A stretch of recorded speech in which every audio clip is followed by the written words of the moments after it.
चलिए, तो देखिएगा, आज से जो है हम स्टार्ट करने जा रहे हैं भारत के इतिहास में मध्यकाल के इतिहास का एक महत्वपूर्ण पहलू, जिसमें जो है कई बार इससे संबंधित बहुत सारे क्वेश्चन पूछे जाते हैं। याद रखिएगा, तो मध्यकाल के इतिहास का ये जो टॉपिक है, दिल्ली सल्तनत, अपने आप में समझिए कि भारत के इतिहास में अपनी केंद्र बिंदु की तरफ आकर्षित करता है। कारण ये है कि मध्य भारत में या फिर आप भारत के स्तर को अगर देखेंगे, तो भारत को देखने से आपको एक बात समझ में आती होगी कि इतिहास को पढ़ने के लिए या इतिहास को जानने के लिए क्यों हम केंद्र बिंदु के तौर पर अगर भारत को समझे, तो मध्य भारत में ही क्यों ज्यादातर केंद्र बिंदु हमारा आश्रित हुआ करता था। तो ऐसे में आपको इसका मुख्य कारण है दिल्ली सल्तनत।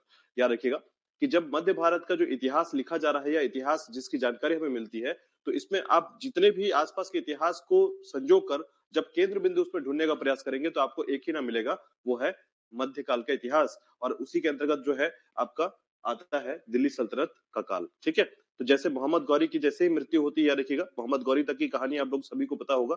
ठीक है, कि 712 में, याद रखिएगा 712 ईस्वी के समय जो है मोहम्मद बिन कासिम जिस प्रकार से भारत में आक्रमण करता है, यानी पहला मुस्लिम आक्रमण जो है इस आधार पर देखा जाता है, क्योंकि देखिए सुप्तगीन की बात करेंगे तो उसने पहला आक्रमण किया। उसके बाद अगर भारत क्षेत्र में एक बड़े विजय की बात करें या फिर मुस्लिम आक्रमण की एक महत्वपूर्ण विजय की बात करें, तो मोहम्मद बिन कासिम का नाम आता है। ठीक है, उसी के बाद जो है मोहम्मद बिन कासिम का नाम, और उसके बाद जो है तुर्क आक्रमणों में याद रखिएगा मोहम्मद गजनवी का नाम आता है। और मोहम्मद गजनवी के बाद जो है याद रखिएगा जिसने भारत के अंदर घुसकर वहां पर शासन करने की व्यवस्था को लागू कर दिया, वो था मोहम्मद गौरी। ठीक है, तो इस तीन राजाओं के क्रम पर अगर आप इस चीनों को याद रखेंगे, तो सबसे पहला जो आधार आता है वो आता है मोहम्मद बिन कासिम का। उसके बाद दूसरा जो आधार आता है, क्योंकि देखिए क्योंकि भारत को जब आप इस वैल्यू को देखते हैं कि भारत की इस वैल्यू को आप समझते हैं, तो वहां पर मध्यकाल के इतिहास या भारत के मध्यकाल का जो इतिहास है, उसमें मोहम्मद बिन कासिम मुस्लिम आक्रमण के तौर पर जाना जाता है। ठीक है, आक्रमणकारी के तौर पर जाना जाता है। और वही अगर बात करें कि मुस्लिम आक्रमणकारी के बाद जो है अगर तुर्क आक्रमण की बात करें, तो मोहम्मद गजनवी का नाम आता है, याद रखिएगा। और मोहम्मद गजनवी के बाद ध्यान रखिएगा मोहम्मद गौरी का नाम आता है। ठीक है, तो जब हम बात करें मोहम्मद गौरी के बारे में, तो याद रखिएगा मोहम्मद गौरी ने जो है भारत के क्षेत्र में सबसे पहला, अगर देखा जाए कि भारत के क्षेत्र में शासक के तौर पर या स्थायित्व शासक के तौर पर जिसने शासन प्रणाली को प्रारंभ किया था, तो मोहम्मद गौरी का नाम पहले लिया जाता है।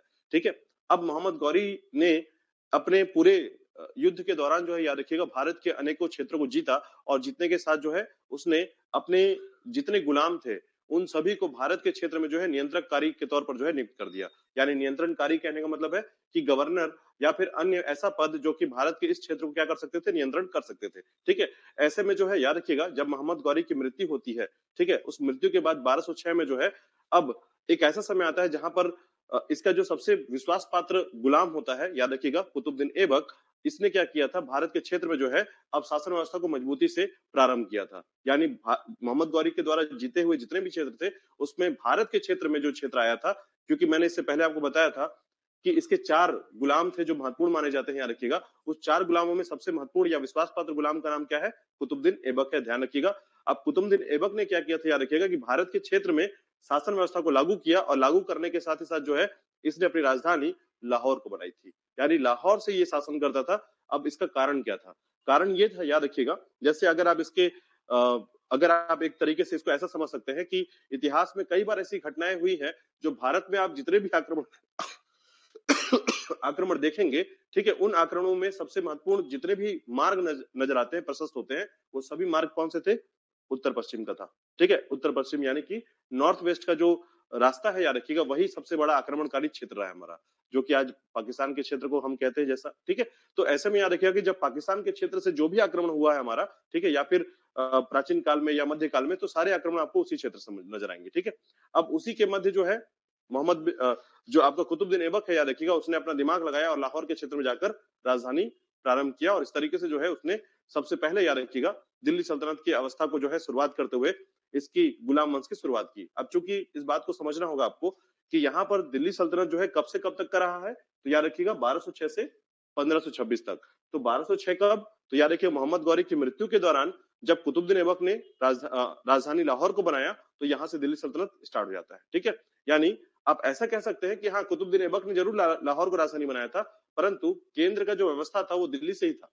ठीक है, लेकिन वो रहता कहाँ था, लाहौर क्षेत्र में, याद रखिएगा। ठीक है, और वही याद रखिएगा कि जब बाबर का आक्रमण हुआ, मुगलों का जब आक्रमण हुआ भारत में 1526 में, पानीपत का युद्ध, याद रखिएगा, इस प्रकार से याद रखिएगा कि जब ये दोनों जो है ना एक मध्यस्थता को दर्शाता है कि मध्यकाल के इतिहास में जो केंद्र बिंदु था वो ये समय था जो 1206 से 1526 के मध्य हुआ है। ठीक है, तो ध्यान रखिएगा कि इसके मध्य की जो पूरी कहानी है वो लगभग 5 वंशों में बटी हुई है, और ये 5 वंश कौन से हैं, तो याद रखिएगा इन्हीं 5 वंशों को शामिल करके हम दिल्ली सल्तनत का काल कहते हैं, 5 वंश। लेकिन हाँ, अगर आप इसको विस्तार से पढ़ेंगे तो इसमें कई वंश आ जाते हैं। बस अंतर यह है कि इतिहासकारों ने उसे 5 वंशों में सीमित कर दिया है या लिमिटेड कर दिया है। ठीक है, तो देखिएगा इसमें बहुत सारी बातें समझने योग्य है। ठीक है, तो देखिएगा पहले तो सल्तनत क्या है, सल्तनत का अर्थ समझिएगा कि सल्तनत किसे कहा जाता है।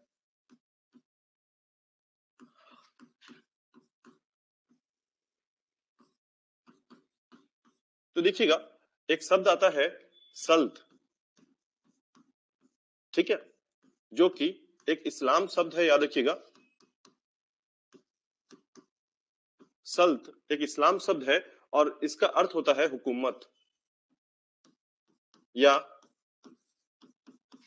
शासन।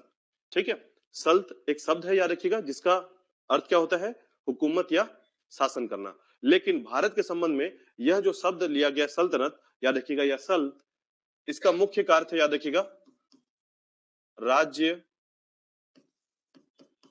शासन। ठीक है, तो भारत के संदर्भ पर इसे राज्य शासन व्यवस्था के तौर पर देखा गया है सल्तनत को। ठीक है, राज्य शासन। लेकिन अगर इसके अन्य अर्थ की बात करें तो याद रखिएगा ये कहां से निकल कर आता है, तो याद रखिएगा एक शब्द जिसे हम कहते हैं सुल्तान व्यवस्था। ठीक है, चूंकि जितने भी, चूंकि आपको इससे पहले भी आपने पढ़ा हुआ है कि अगर सुल्तान व्यवस्था की बात करें या सुल्तान के शब्द की बात करें तो याद रखिएगा दिल्ली के क्षेत्र में ही सुल्तान व्यवस्था की शुरुआत हुई है, और ऐसे में सुल्तान शब्द से ही क्या बन गया, आपका सल्तनत बना है। तो याद रखिएगा एक छोटा सा एक फ्रेम आप ध्यान रखें इस बात पे कि जितने भी मुस्लिम शासक रहे हैं, ठीक है, उनको सुल्तान बनने के लिए क्या करना पड़ता था, खलीफाओं से। ठीक है, तो खलीफा क्या करते थे, उनको एक पदवी देते थे, याद रखिएगा, तब जाकर वो सुल्तान बन सकते थे। मतलब मैं चाहूं, मैं भले ही शासक हूं बट मैं सुल्तान नहीं बोल सकता अपने आप को, जब तक कोई खलीफा जो है या उलेमा जो है, याद रखिएगा, जब तक उन्हें पदवी ना दे दें। ठीक है, तो याद रखिएगा सुल्तान शब्द से ही आपका आया है सल्तनत। ठीक है, तो सुल्तान का क्षेत्र क्या कहलाता था, सल्तनत कहलाता था, इसलिए ये समय जो है कहलाया आपका सल्तनत काल। ठीक है, तो याद रखिएगा सुल्तान शब्द से ही आपका सल्तनत शब्द बना है, और सल्त शब्द का अर्थ होता है हुकूमत या राज्य व्यवस्था, जिसमें जो है एक शासक किस प्रकार से अपने राज्य की व्यवस्था करता है, राज्य को कैसे चलाता है, इस सभी चीजों को शामिल करके हमने क्या कहा है, सल्तनत कहा है। ठीक है, तो याद रखिएगा। अब देखिए इसमें जो है ना सल्तनत काल की व्यवस्था को समझने के लिए आपको याद रखना पड़ेगा कि इस काल के दौरान क्या क्या घटनाएं घटी हैं, या फिर ये जो 1206 से लेकर 1526 तक का जो समय है वो कैसे चला है। ठीक है, बहुत सारी घटनाएं हैं भारत के क्षेत्र में, बहुत बार, क्योंकि देखिए ये शासक रहे हैं, इन्होंने बार बार अपनी पॉलिसी चेंज की, पॉलिसी चेंज करने के कारण कुछ घटनाएं हुई हैं, घटनाओं के साथ कुछ युद्ध हुए हैं, युद्ध के साथ साथ जो है ऐसे कुछ घटनाएं हुई हैं जो कि अपने आप में जो है भारत के इतिहास में कुछ नए फैक्ट देकर जाते हैं। ठीक है, तो ये ध्यान रखिएगा कि इस 5 राजवंशों को आप ध्यान रखें, ये 5 राजवंश कौन कौन से हैं दिल्ली सल्तनत के। ठीक है, देखिएगा, तो अब सबसे पहले एक बात और याद रखिएगा, इन सल्तनतों को तो आपको याद रखना ही है, लेकिन इसके अलावा जो है इसके संबंधित कुछ फैक्ट्स भी याद रखिएगा। इससे संबंधित जो सबसे महत्वपूर्ण फैक्ट है दिल्ली सल्तनत के संबंध में, तो याद रखिएगा कि सल्तनत काल का जो दौर था उसमें 2 क्वेश्चन सबसे ज्यादा पूछा जाता है, याद रखिएगा कि एक पहला क्वेश्चन जो पूछा था, याद रखिएगा कि सबसे पहला जो है तुर्क आक्रमणकारियों में, ठीक है, एक क्वेश्चन पूछा था, याद रखिएगा, तुर्क आक्रमणकारियों में दिल्ली पर शासक बनने वाला या दिल्ली के क्षेत्र में शासन करने वाला पहला शासक कौन था। ठीक है, तो ये क्वेश्चन बहुत बार एग्जाम में पूछा, कम से कम अभी तक देखा जाए तो जितने भी एग्जाम आप देख लीजिए, सेंट्रल लेवल पर या फिर स्टेट लेवल पर, सभी पे एक क्वेश्चन पूछा जाता है, तुर्क आक्रमणकारी जिसने दिल्ली पे शासन किया है। ठीक है, तो याद रखिएगा दिल्ली में शासन करने वाला इल्तुतमिश का नाम आता है, ध्यान रखिएगा। इल्तुतमिश एक ऐसा शासक है जो दिल्ली में सबसे पहले सुल्तान बना या दिल्ली क्षेत्र में जो है शासन करना प्रारंभ किया था। ठीक है, और जितने भी आप कहानी इसको पढ़ रहे हैं, याद रखिएगा सभी के सभी क्या है, तुर्कों के बारे में पढ़ रहे हैं, या तुर्क, क्योंकि इससे पहले मुस्लिम आक्रमण जो हुआ था, याद रखिएगा, या अरब आक्रमण जिसे कहते हैं हम लोग, तो देखिएगा तुर्क आक्रमण है लेकिन इस्लाम है, अरब आक्रमण है लेकिन इस्लाम है। तो इस्लाम धर्म को मानने वाले, भले वो तुर्क हो अरब हो, इनका जो इनका आधिपत्य है या धर्म है वो इस्लाम के अंतर्गत ही आता है। ठीक है, तो ये बात जरूर ध्यान रखिएगा, ऐसा नहीं कि तुर्क है तो अलग हो गए, याद रखिएगा कि अरब है तो भी इस्लाम है और इसका तुर्क है तो इस्लाम है। मोहम्मद गौरी, मोहम्मद गजनबी, ये सभी तुर्की थे, याद रखिएगा। ठीक है, चलिए अब देखिएगा, मैं 5 शासन प्रणाली को बता रहा हूं, यानी वंश को याद रखिएगा। सल्तनत काल के वंश, इन 5 राजवंशों को पहले तो नाम से, क्रम से याद रखिएगा। ठीक है, फिर उसके बाद जुड़े हुए फैक्ट्स मैं आपको बताऊंगा, कौन कौन से फैक्ट्स इसके अंतर्गत आते हैं।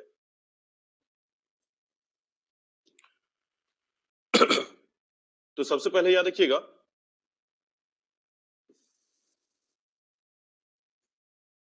एक वंश जिसे कहा जाता है गुलाम वंश। ठीक है, तो गुलाम वंश जो है सबसे पहला वंश था, चूंकि कुतुबुद्दीन ऐबक क्या था, गुलाम था, दास था, दास वंश या गुलाम वंश के नाम से जाना जाता है, याद रखिएगा। ठीक है, दूसरा वंश जो है याद रखिएगा, इसे कहा जाता है खिलजी वंश। ठीक है, अलाउद्दीन खिलजी का नाम सुना आपने। ठीक है, तो बहुत सारे इंपॉर्टेंट जो खिलजी वंश याद रखिएगा, इन दोनों के संबंध में खिलजी वंश के बारे में जब कहा जाता है कि इन 5 राजवंशों में खिलजी वंश जो है सबसे छोटा समय काल वाला राजवंश है, याद रखिएगा। ठीक है, यानी अगर आप कंपेयर करेंगे पूरा का पूरा 1206 से लेकर 1526 तक, तो सबसे कम समय तक शासन करने वाला राजवंश जो है वो कौन है, खिलजी है। ये बात ध्यान रखिएगा, क्योंकि कई बार एग्जाम में ऐसे ही पूछा जाता है कि सबसे कम समय तक शासन करने वाला राजवंश कौन सा था इसमें, या वंश कौन सा था। ठीक है, अब उसके बाद तीसरे नंबर पर आता है, याद रखिएगा, तुगलक वंश।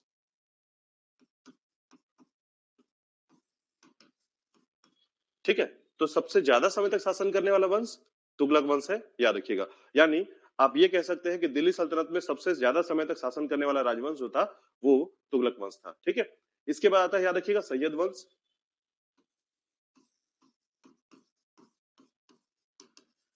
और इसके बाद आता है आपका लोधी वंश। ठीक है, तो ध्यान रखिएगा कि ये राजवंश जो है, ठीक है, ये जो राजवंश है, याद रखिएगा, इनके क्रम को अगर आपको याद करना है तो आप ऐसा कह सकते हैं, जी के टी एस और L, GK T S L. ठीक है, तो ये जरूर ध्यान रखिएगा ताकि आपको क्रम याद रहे। कई बार एग्जाम में जो है इससे पूछा जाता है कि इनका सही क्रम क्या है, इन राजवंशों का राज करने का सही क्रम क्या है दिल्ली में। ठीक है, ध्यान रखिएगा, पहला जी, फिर के, फिर उसके बाद एल, फिर आपका, ठीक है, जी के टी एस एल। ठीक है, याद रखिएगा, यानी आप ऐसा भी याद कर सकते हैं, और अगर नहीं याद होता है और कॉमन आपको याद होता है तो ये भी अच्छी बात है कि आप याद रखें, गुलाम वंश है। ठीक है, उसके बाद आपका याद है खिलजी है, फिर तुगलक है, और उसके बाद सैयद, और उसके बाद लोधी वंश है। ठीक है, इसमें जो है याद रखिएगा, इब्राहिम लोधी जो है ना, इसका अंतिम शासक रहा है, लोधी वंश का अंतिम शासक इब्राहिम लोधी रहा है। ठीक है, तो इब्राहिम लोधी का जो समय रहा, याद रखिएगा, उसी ने फिर अंत में जो है पानीपत का युद्ध लड़ा, और उसके बाद बाबर जो है उस क्षेत्र में आ गया, और उसके बाद जो है मुगल वंश की शुरुआत हो जाती है। ठीक है, तो ये जो समय है, याद रखिएगा, हम 2 से 3 दिनों में इसको कंप्लीट करने वाले हैं, आपका दिल्ली सल्तनत। बस आपको ध्यान रखना है कि हमारे इंपॉर्टेंस फैक्ट को बहुत अच्छे से ध्यान रखिएगा, बाकी कहानियों को सुनते रहिए, क्योंकि इसमें बहुत सारी ऐसी घटनाएं हैं, बहुत सारे नए नए चीजें आपको सुनने को मिलेगी। जैसे खासकर क्योंकि कुछ ऐसे शब्द हैं जो कभी याद होने का प्रयास आप करते भी रहेंगे तो भी वो याद होने को तैयार नहीं होते। ठीक है, तो इसके लिए आपको क्या करना होगा, थोड़ी तैयारी करनी होगी दिल्ली सल्तनत के बारे में। मतलब आप एक पर्टिकुलर अपना फोकस रखे कि भारत के इतिहास पढ़ रहे हैं और उसमें जो है दिल्ली सल्तनत को मुझे अलग से याद करने का प्रयास करना है। ठीक है, तो जब आप दिल्ली सल्तनत को प्रयास करेंगे पढ़ने का, तो आपका फोकस रहेगा कि इसको ऐसा तैयारी कर लीजिए कि जब भी आपका एग्जाम वाला जो पॉइंट ऑफ व्यू होगा, या एग्जाम से पहले आप इसको तैयारी कर रहे हैं, तो 15-20 मिनट में ही आपका दिल्ली सल्तनत कंप्लीट हो गया। ठीक है, मतलब आपने पहले से बहुत बार इसका प्रयास किया हुआ है, तो जब एग्जाम में कम से कम मान लीजिए 10 दिन बचा हुआ है, तो आपने एक बार दिल्ली सल्तनत का टॉपिक देख लिया, ताकि इसकी कुछ घटनाएं हैं, जैसे कि बहुत सारे ऐसे शब्द आ जाते हैं, याद रखिएगा, या फिर कई ऐसे उल फिजुल टाइप के क्वेश्चन इससे बनते हैं, याद रखिएगा। तो इससे क्वेश्चन अगर बनेगा तो सरल ही बनेगा, और या नहीं बनेगा, और या बनने का बहुत टफ बनाया जाएगा तो बहुत टफ बनता है, याद रखिएगा। इससे क्वेश्चन को आंसर कर पाना बहुत मुश्किल हो जाता है। क्यों? क्योंकि इसके निर्माण कार्य या इससे जुड़े हुए कई ऐसे घटनाएं हैं जो कि बहुत टफ हिस्ट्री में चला जाना पड़ता है। ठीक है, तो वो बहुत टफ बनता है, लेकिन अगर आप प्रयासरत हैं तो बहुत आसान से इसको आंसर निकाल पाएंगे। ठीक है, चलिए देखिएगा, तो एक एक करके जो है हम यहाँ पर समझेंगे गुलाम वंश, खिलजी वंश, तुगलक वंश, सैयद वंश और लोधी वंश के बारे में। ठीक है, अब एक एक करके थोड़ा सा वंशों के कुछ राजाओं की बात कर ले, तो ध्यान रखिएगा, 1206 से लगभग 1290 तक का जो समय रहा है वो गुलाम वंश का रहा है। ठीक है, अब इसी में इन वंशों में याद रखिएगा पहले कुछ शासकों का नाम देखिएगा और उन शासकों में जो है कितने वंशों में कितने शासक हुए हैं इसको थोड़ा ध्यान दीजिएगा। ठीक है, तो देखिएगा कुतुबुद्दीन ऐबक का जो समय रहा है, या फिर आप इसको ऐसा कह सकते हैं कि कुल गुलाम वंश में जो है 11 शासक रहे हैं टोटल। कितने? 11। ठीक है, तो इस 11 शासकों का क्रम जो रहा है याद रखिएगा, उसमें सबसे पहला जो शासक रहा है उसे कहते हैं कुतुबुद्दीन ऐबक। ठीक है, और इसका पुत्र था आराम शाह। ठीक है, कुतुबुद्दीन ऐबक और आराम शाह। फिर इसके बाद जो है इसका एक और नौकर आता है, याद रखिएगा, इल्तुतमिश।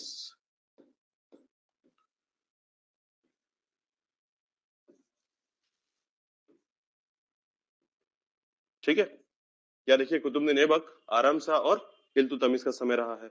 अब इसके बाद देखिएगा इल्तुतमिश के बाद जो है, क्योंकि इल्तुतमिश जो है ये कुतुबुद्दीन ऐबक का दास था, तो ये दासों का दास था। याद रखिएगा, इसको तुलना कैसे कहते हैं, तो नौकर का नौकर कहते हैं इसको। ठीक है, तो याद रखिएगा ये दासों का दास कहलाता है या गुलाम का गुलाम कहलाता है। गुलाम का गुलाम की उपाधि किसको मिली हुई है? इल्तुतमिश को। ठीक है, तो याद रखिएगा इल्तुतमिश को ऐसा कहा जाता था। इसके बाद देखिएगा इल्तुतमिश की जो पुत्री थी, ठीक है, रजिया सुल्तान, लेकिन इससे पहले जो एक पुत्र था याद रखिएगा, रुकनुद्दीन फिरोज शाह। ठीक है, रुकनुद्दीन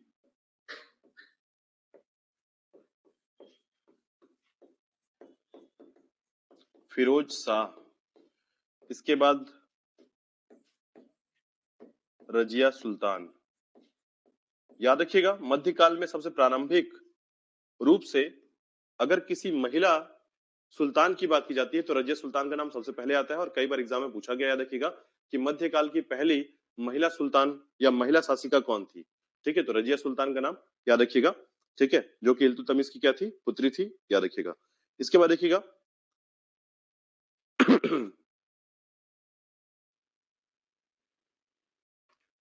रजिया सुल्तान के बाद जो है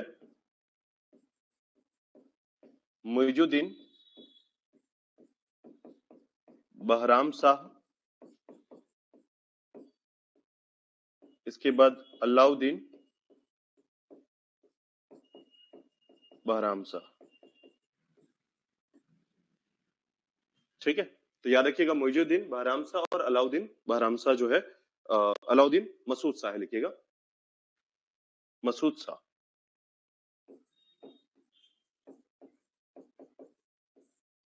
ठीक है, तो ये याद रखिएगा कि ये सीक्वेंस है। अब इस सीक्वेंस को क्यों हम यहाँ पे लिख रहे हैं, मैं इसका कारण बताता हूँ कि आप सोच रहे होंगे सर शासक का नाम इतना क्यों इंपॉर्टेंट है। देखिए कई बार क्या होता है, इतिहासकारों ने ये कहा है कि गुलाम वंश है, उसमें 11 शासक है, लेकिन जब आप कभी ऐसा क्वेश्चन पूछ गया, मान लीजिए पूछा जाएगा शमसी वंश कहाँ है इसमें, शमसी वंश, बलबन वंश, तो याद रखिएगा इसमें 3 वंश इसके अंदर और भी है। ठीक है, मतलब इसको गुलाम वंश क्यों कहा गया, बिकॉज ये गुलाम वंश का जो प्रणाली है जिसको इतिहासकारों ने गुलाम वंश नाम दिया है। जैसे बाकियों में क्या खिलजी वंश है, तो ये एक्चुअल में खिलजी वंश है, इनके नाम के पीछे खिलजी मिलेगा। इनके पीछे कोई गुलाम मिल रहा है क्या? नहीं। तो याद रखिएगा इनमें ना 3 गुलाम थे, यानी इन पूरे क्रम पे 3 गुलाम रहे हैं जिनको खरीद करके राजाओं ने या सुल्तानों ने क्या किया था, अपने अंडर रखा था। या तो वो घोड़े की देखभाल करते थे, या फिर वो जो है बॉडी गार्ड होते थे। याद रखिएगा, तो ऐसे में जो है इनको गुलाम बनाया गया था। तो गुलामों के द्वारा जब शासन किया गया तो उसका इतिहासकारों ने उसका नाम रख दिया गुलाम वंश। ठीक है, लेकिन एक्चुअल में इसमें कौन कौन से वंश है, तो याद रखिएगा इसमें मामूलक वंश है, शमसी वंश है और बलबन वंश है। ठीक है, तो कई बार जो है क्वेश्चन पूछे जाते हैं, याद रखिएगा कि एक्चुअल में ये वंश के जो शमसी वंश है वो कहां से शुरुआत होता है, तो आपको ये नाम ढूंढ कर निकालना पड़ेगा इसमें से कि कौन सा शमसी वंश का शासक है इसमें। ठीक है, तो आगे भी हम पढ़ने वाले हैं, याद रखिएगा, पहले इसको पूरा कर ले इस सीक्वेंस को। ठीक है, तो अलाउद्दीन अलाउद्दीन जो है मसूद शाह, और उसके बाद जो है नासिरुद्दीन महमूद। याद रखिएगा, हम नेक्स्ट पेज पे चल रहे हैं। ठीक है,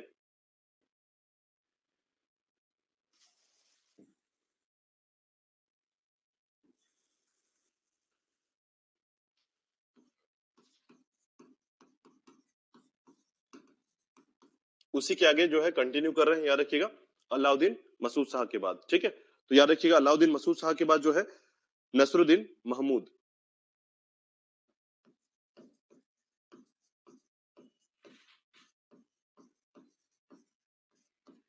नसरुद्दीन महमूद जो है याद रखिएगा।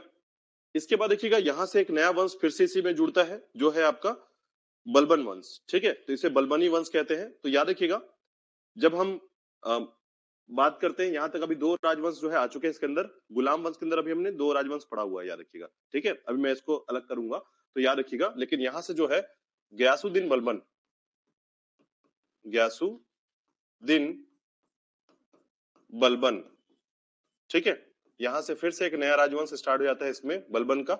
ठीक है, इसके बाद जो है गयासुद्दीन बलबन के बाद याद रखिएगा मोइजुद्दीन कैकुबाद और क्यूमर्स। मोइजुद्दीन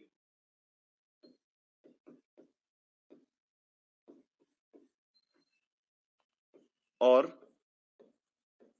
क्यूमर्स। ठीक है, तो गयासुद्दीन बलबन और मोइजुद्दीन जो है, याद रखिएगा, जिसे कैकुबाद के नाम से जाना गया है, मोइजुद्दीन कैकुबाद के नाम से जाना गया है। तो याद रखिएगा गयासुद्दीन बलबन और ये कैकुबाद हो गया, और उसके बाद आता है आपका क्यूमर्स। ठीक है, अब यहां पर थोड़ा सा देखिएगा, जब बात आएगी कुतुबुद्दीन ऐबक और आराम शाह की, ठीक है, तो यहां से यहां तक को हम कहते हैं, याद रखिएगा, मामुलक वंश या ऐबक वंश। ठीक है, कुतुबुद्दीन ऐबक से आराम शाह के बीच में केवल दो राजवंश यहाँ पर ऐसे हैं।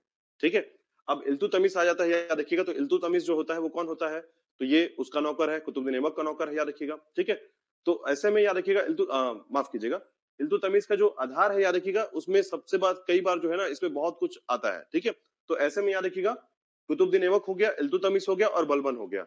तो ऐसे में याद रखिएगा तीन जो राजवंश का उत्पत्ति है या राजवंश के बारे में बात की जाती है, तो उसमें याद रखिएगा कुतुबुद्दीन ऐबक का यहाँ से स्टार्ट हुआ मामलक वंश, इसको ऐबक वंश भी कहते हैं। ठीक है, और फिर इल्तुतमिश का जो समय होता है, याद रखिएगा, इसे कहते हैं हम लोग शमसी वंश।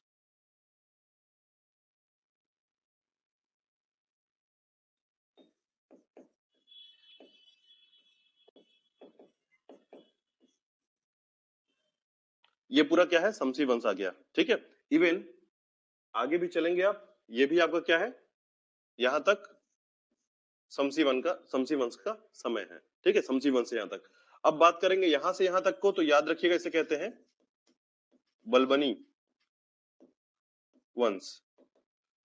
तो कितने वंश हो गए इसके अंदर, तीन वंश, याद रखिएगा। ठीक है, लेकिन आपसे पूछा जाए कि गुलाम वंश में कितने गुलाम थे, तो तीन गुलाम थे। ठीक है, तीन गुलाम थे, याद रखिएगा। एक कुतुबुद्दीन ऐबक, ठीक है, शासक पूछेंगे तो 11 शासक, लेकिन गुलाम पूछेंगे तो तीन गुलाम है। एक कुतुबुद्दीन ऐबक हो गया, इल्तुतमिश हो गया और बलबन हो गया, गयासुद्दीन बलबन। ठीक है, तो ये तीन बलबन मतलब तीन जो है ये गुलाम है, बाकी सब जो है उनके वंशज है ना।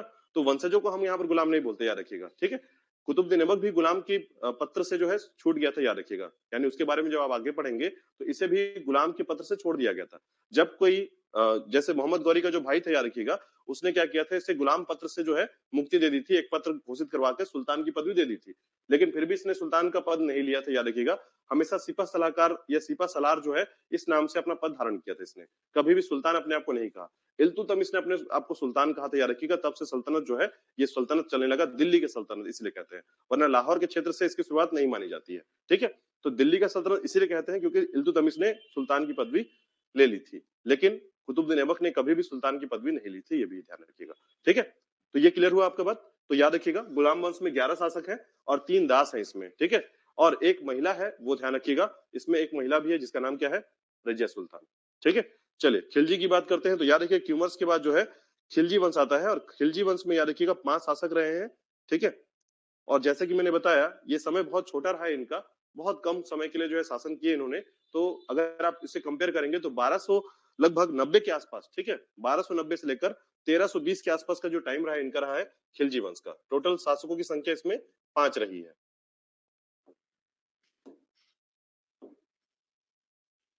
तो 5 राजवंशों का यह खिलजी वंश, इसका क्वेश्चन यही बनता है, याद रखिएगा। ठीक है, खिलजी वंश में अलाउद्दीन खिलजी से ही सबसे ज्यादा क्वेश्चन बनता है, ध्यान रखिएगा। मतलब जैसे देखिए एक एग्जांपल में समझा देता हूं कि पूरा का पूरा सिस्टम जो है ना आपका, ये दिल्ली सल्तनत, अगर आपको 1 मिनट में पढ़कर इसका आंसर निकालना है या इसको आंसर सॉल्व करना है, तो आपको क्या ध्यान करना होगा, आपको ध्यान करना होगा कुतुबुद्दीन ऐबक को सबसे पहले, फिर उसके बाद इल्तुतमिश को, फिर उसके बाद जो है रजिया सुल्तान को, और उसके बाद जो है गयासुद्दीन बलबन को, और क्यूमर्स को याद कर लीजिए। क्यूमर्स को इसलिए याद रखिए क्योंकि अंतिम रूप से जाना जाता है ये। ठीक है, ये बस यहाँ से क्वेश्चन इतना ही बन पाता है, याद रखिएगा। मतलब इसके क्वेश्चंस ऐसे ही होते हैं। जब क्वेश्चन कठिन होगा तब आप इससे ढूंढ के निकालेंगे ना, तब जाकर ये बहुत विस्तार से क्वेश्चन बनाया जाता है इसमें पे, ठीक है। लेकिन सामान्य तौर पर जो है एक नजर में जो क्वेश्चन कहते हैं कि एक नजर में क्वेश्चन देख सकते हैं इसको आप, ये 4 व्यक्तियों से आप क्वेश्चन पहले टॉपिक से निकाल सकते हैं और दूसरा खिलजी में अलाउद्दीन खिलजी से निकाल सकते हैं, ठीक है। और तुगलक वाले वंश में मोहम्मद बिन तुगलक से निकाल सकते हैं। तो ये कहानी ऐसी ही है, याद रखिएगा, ठीक है। जो घटनाएं हैं उनके संबंध में पहले से फोकस कर लीजिए, उनका नाम याद कर लीजिए और फिर देखिए सारी घटनाएं ना आपके चरणों में ऐसे फैल जाएगी कि अरे हाँ, इतिहास में दिल्ली सल्तनत में कौन कौन क्या क्या था। क्योंकि कई बार ऐसा होगा जब इनके नाम, अब जैसे मोइजुद्दीन कैकूबाद कहानी से बाहर है, मतलब कहानी के संबंध में इनके बारे में या तो अयोग्य मिलेंगे या तो फिर ऐसे मिलेंगे जिनको इनको हटाने का ही प्रयास किया जा रहा है, ठीक है। तो जब कोई घटना विशेष घटेगी तो एक ही फैक्ट आएगा, बहुत ज्यादा फैक्ट नहीं आएगा, और फैक्ट इतने इंपॉर्टेंट होंगे कि उनका नाम आपको रटा जाएगा। कुतुबुद्दीन ऐबक जो है ये रटा जाएगा आपको, क्यों? क्योंकि जब पूछा जाएगा आपसे कि कुतुब मीनार की शुरुआत किसने की थी, ठीक है, उसे पूरा किसने करवाया, सबकी कहानी जुड़ती जाएगी, ठीक है। 2.5 दिन का झोपड़ा किसने बनवाया, ठीक है। संस्कृत विद्यालय को तोड़वाकर जो है, महाविद्यालय को तोड़वाकर 2.5 दिन का झोपड़ा किसने बनवाया था, जो हमने विसल देव के बारे में पढ़ा था, विग्रह राज के बारे में पढ़ा था, ठीक है। वही चीज आप बदलने वाला है, याद रखिएगा। इवन आप जो मोहम्मद पृथ्वीराज चौहान का जो महल था, याद रखिएगा, अजमेर में, उस महल को तोड़ करके जो है मस्जिद किसने बनवाया था, ठीक है। वो सारी कहानी जो है यहीं पर सीमित हो जाती है, यहीं से बदलाव आ रहा है भारत में। अब पूरा इस्लाम धर्म जो है, इस्लाम जो स्थापत्य है वो बढ़ने लगेगा भारत में। तो आपको उस स्थापत्य से कंपेयर करना है भारत में जो पहले बना है, अब उसके बाद जो टूट कर नया बनेगा उस पर, तो फिर देखिएगा सब कुछ आपको याद होने लगेगा, ठीक है। चलिए देखिएगा खिलजी वंश के बारे में। तो खिलजी वंश में जो है सबसे पहला याद रखिएगा फिरोज जलालुद्दीन फिरोज खिलजी जो है सबसे पहला शासक हुआ इसमें खिलजी वंश में, जलालुद्दीन फिरोज खिलजी।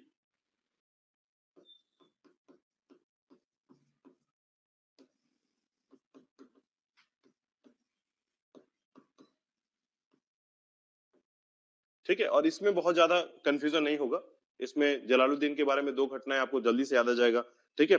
उसके बाद जो है याद रखिएगा अलाउद्दीन खिलजी का समय, ठीक है।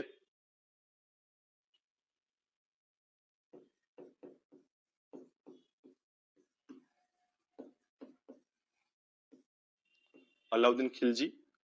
इसके बाद देखिएगा 3 शासक और हुए हैं अलाउद्दीन खिलजी के बाद, ठीक है, जैसे कि सिहाबुद्दीन उमर,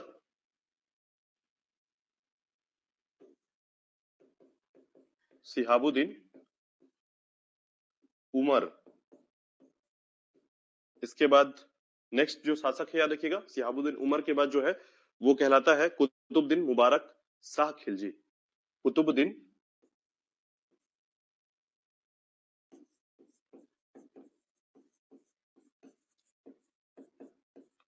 मुबारक शाह खिलजी, ठीक है। और याद रखिएगा अंतिम शासक के तौर पर जाना जाता है इसमें, ठीक है, जो कि है आपका नासिरुद्दीन खुसरो खां, ठीक है, नासिरुद्दीन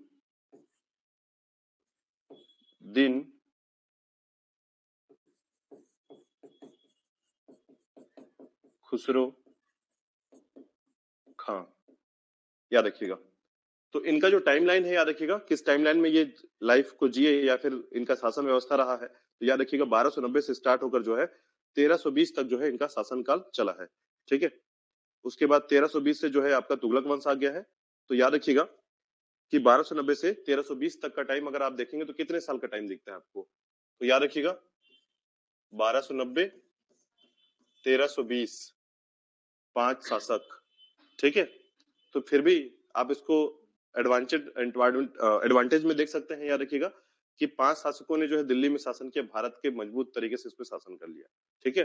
भले ही अपने चाचा को मार करके शासन व्यवस्था को स्थापित किया था, लेकिन ध्यान रखिएगा ये पूरी कहानी जो है इस तरीके से चलती है, ठीक है। तो याद रखिएगा ये जलालुद्दीन जो है ये इसी की सेना में जो है अधिकारी हुआ करता था, बाद में जो है मारकर जो है पहुंच गया यहाँ तक और शासक बना, ठीक है। ये इसका चाचा है, याद रखिएगा अलाउद्दीन खिलजी ने अपने चाचा को मारा, ठीक है, उसके बाद शासक बना। कहानी ऐसे आगे चलती जाएगी, याद रखिएगा, हम डिस्कस करेंगे इसके बारे में। लेकिन याद रखिएगा 1290 से 1320 पे इसलिए डिस्कस कर रहा हूं कि अधिकांशतः सरल क्वेश्चन में यही पूछा जाता है कि दिल्ली सल्तनत में सर्वाधिक शासन करने वाले वंश कौन से हैं, सबसे कम शासन करने वाले वंश कौन से हैं, इनका क्रम क्या है, बेसिक क्वेश्चन, बहुत बेसिक क्वेश्चन, ठीक है। तो ध्यान रखिएगा। चलिए तुगलक वंश की बात करते हैं, याद रखिएगा तो 9 शासकों का यह वंश था, इसमें 9 शासक थे, ठीक है, तुगलक वंश में। और ये सबसे लंबी कड़ियों के शासन को दर्शाता है, याद रखिएगा। ठीक है, तो ये जो है इनका शासन जो आयाम रहा है 1320 से स्टार्ट होकर जो है ये 1398, ठीक है, तक जो है शासन करते हैं। तो याद रखिएगा इनका जो पूरा टाइमलाइन है, ठीक है, उसमें बहुत सारे जो है स्वतंत्र शासक हुए, याद रखिएगा। तो इसमें याद रखिएगा 2 स्वतंत्र शासक के तौर पर जो है दिल्ली और फिरोजाबाद में लास्ट में बढ़ जाते हैं, याद रखिएगा, जिसमें 2 शासन व्यवस्था चालू हो जाती है इनके समय में। यानी तुगलकों का जो शासन व्यवस्था है उसमें 1413 तक का शासन व्यवस्था को गिना जाता है। ठीक है, तो टोटल जब स्वतंत्र शासक की बात करूंगा तो याद रखिएगा 1413 तक में आएगा ये। ठीक है, और वही अगर आप दिल्ली के अंतर्गत की बात करेंगे तो 1394 तक की बात आती है। तो थोड़ा सा कुछ ईयर ऐसे हैं जो याद रखिएगा 1320 से स्टार्ट करके हम 1413 तक की बात करेंगे इसके समय में। 1320 1413, ठीक है, तुगलक वंश, याद रखिएगा। तो आप कंपेयर कर सकते हैं, लगभग जो है 100 साल के आसपास जो है इनका शासन व्यवस्था रहा है।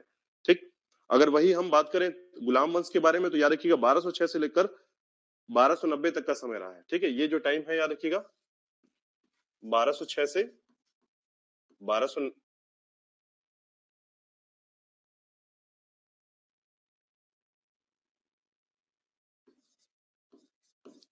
तक का शासन रहा है। ठीक है, तो 1206 से 1290, 1290 से 1320, 1320 से 1413, इवन 14 तक टच कर जाता है, याद रखिएगा।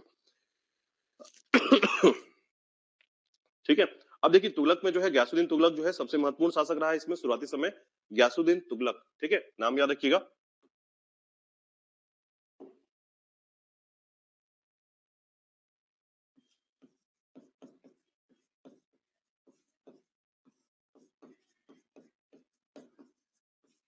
गयासुद्दीन तुगलक। ठीक है, इसके बाद आता है नंबर किसका, तो याद रखिएगा इसके बाद जो नाम है मोहम्मद बिन तुगलक, इसे जो है होशियार मूर्ख राजा कहते हैं, याद रखिएगा।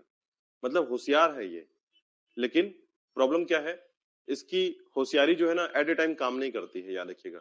ठीक है, तो जैसे कि एग्जाम्पल के तौर पर ये चाहता है कि मैं अपने खजाने भर लूं, लेकिन खजाने भरने के लिए जो ट्रिक अपनाता है, याद रखिएगा, वो ट्रिक ही उल्टा हो जाता है। ठीक है, उल्टा खजाना खाली हो जाता है। तो इसके एट ए टाइम जो है ना, वो जो टाइम था उस टाइम पीरियड में जो भी घटनाएं घट रही हैं उसके हिसाब से इसके जो प्लान है, पॉलिसी है, वो गलत लागू हो जाते हैं, याद रखिएगा। ठीक है, तो याद रखिएगा इसे एमबीटी के नाम से जानते हैं या फिर मोहम्मद बिन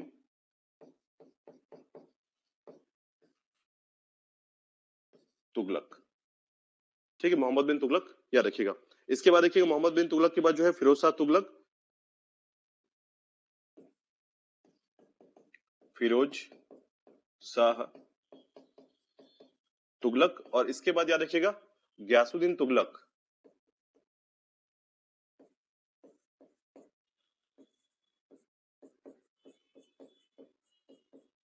आप चाहे तो इसको पहला और इसको दूसरा बोल सकते हैं। ठीक है, नाम सेम जैसा मिलेगा, याद रखिएगा। ठीक है, तो गयासुद्दीन तुगलक या तुगलक शाह जो है कहा जाता है, याद रखिएगा। इसके बाद आता है आपका अबू बकर।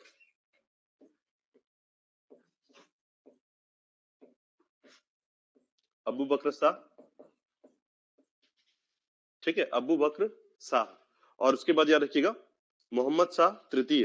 ठीक है, इसके बाद जो नाम दिया गया है मोहम्मद शाह तृतीय का स्थान आता है, याद रखिएगा।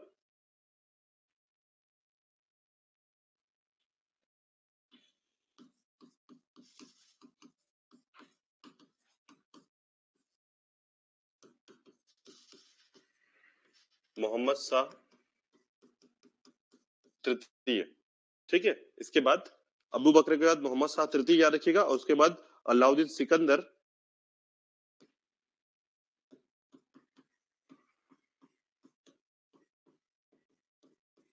अलाउद्दीन सिकंदर, और इसके बाद याद रखिएगा जैसे ही अलाउद्दीन सिकंदर के बाद का समय जो आता है, याद रखिएगा, इसके बाद जो है शासन व्यवस्था को दो भागों में बांटा जाता है, याद रखिएगा। तो यहां से दो शासन जो है प्रारंभ होता है, एक नसरुद्दीन मोहम्मद शाह के पास दिल्ली के क्षेत्र में,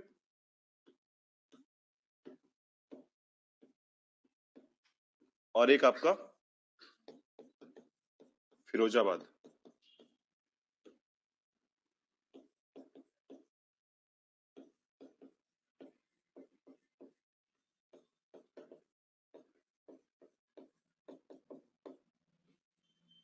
नसीरुद्दीन मोहम्मद शाह, ठीक है। और उसी प्रकार से याद रखिएगा दूसरा जो शासक रहा है उसे कहते हैं नुसरत शाह।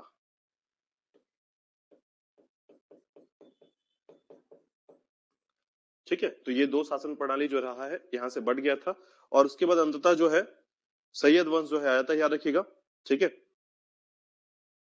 और सैयद वंश में जो है याद रखिएगा खिज्र खान ने जो है सबसे पहली बार 1414 में जो है अपना कमांड संभाला और दिल्ली में जो है शासन व्यवस्था को लागू कर लिया।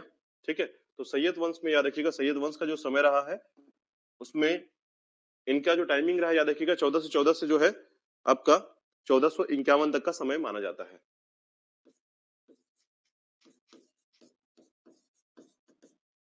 1451 याद रखिएगा, यानी 1451। ठीक है, इसके बाद देखिएगा इसी क्रम पर याद रखिएगा खिज्र खां का समय कई बार जो है ना, ये भी ध्यान रखिएगा। अब जैसे एक क्वेश्चन और क्या पूछा था इसमें, संस्थापक का नाम, तो ये पहला लाइन आपको परमानेंट याद रखना है। जैसे इस समय कुतुबुद्दीन ऐबक का नाम याद रखना है इसमें। ठीक है, इसमें आपको जलालुद्दीन फिरोज खिलजी का नाम, और कई बार कुछ नाम ऐसे उटपटांग मिलेंगे तो उसका बोलते हैं पूरा नाम क्या है। ठीक है, कई बार जो है जो पेपर खासकर व्यापम में ज्यादातर याद रखिएगा कि जब आपसे उनको कुछ मजाक करना हो ना, क्वेश्चन से ही मजाक करना हो, तो उसका जो है पूछा जाएगा। जैसे मोहम्मद गौरी का पूरा नाम पूछा गया था, याद रखिएगा कि मोहम्मद गौरी का अकबर का पूरा नाम क्या है। ऐसे क्वेश्चन जो है ये सामान्य तौर पर व्यापम में पूछे जाते हैं, याद रखिएगा। पीएससी का लेवल यहाँ तक नहीं जाता, या पीएससी ये सब चीजें नहीं पूछता, याद रखिएगा। व्यापम में जो है अधिकतर पूछे जाते हैं इसका पूरा नाम क्या है। ठीक है, तो ये भी थोड़ा सा ध्यान रखिएगा। और पहला संस्थापक का नाम आपको ध्यान देना है कि कौन सा वंश का संस्थापक कौन है। तो देखिएगा सबसे पहला जो है खिज्र खां।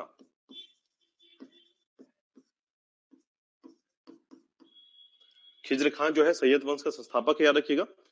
ठीक है, और उसके बाद जो है मुबारक शाह। इसमें कुल 4 शासक रहे हैं, याद रखिएगा। खिज्र खां, मुबारक शाह। ठीक है, उसके बाद जो है तीसरा जो शासक है, याद रखिएगा, मोहम्मद शाह।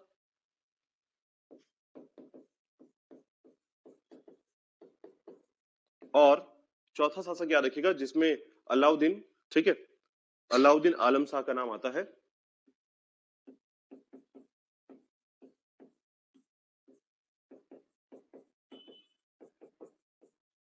अलाउद्दीन आलम शाह का नाम आता है। अंतिम रूप से याद रखिएगा लोधी वंश के बारे में है, जिससे अधिकांशतः क्वेश्चन पूछे जाते हैं। और इसमें याद रखिएगा शासन की व्यवस्था जो है, ठीक है, 3 शासक के क्रम पर रहा इसका। ठीक है, और ध्यान रखिएगा 3 शासक के क्रम पर भी इन्होंने जो है लंबे समय तक शासन किया था। ठीक है, तो इसमें जो है बहलोल लोधी का नाम सबसे पहले पूछा जाता है कि लोधी वंश की स्थापना किसने की थी। बहलोल लोधी। ठीक है, ये जो टाइमिंग है याद रखिए 1451 से 1526 तक का समय इनका रहा है। ठीक है, 1526 अंतिम समय इसका। तो याद रखिएगा 1451 से 1489 तक लगभग जो है बहलोल लोधी ने शासन किया था, याद रखिएगा।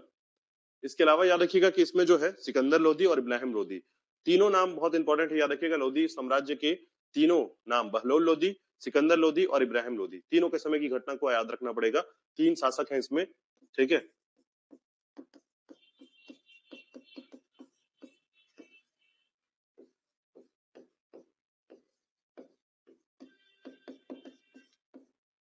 तो ये जो है एक तरीके से आप याद कर सकते हैं। इससे बहुत सारे क्वेश्चन पूछे जाते हैं जो कि आप इस लिस्ट से ही पूछे जाते हैं, याद रखिएगा।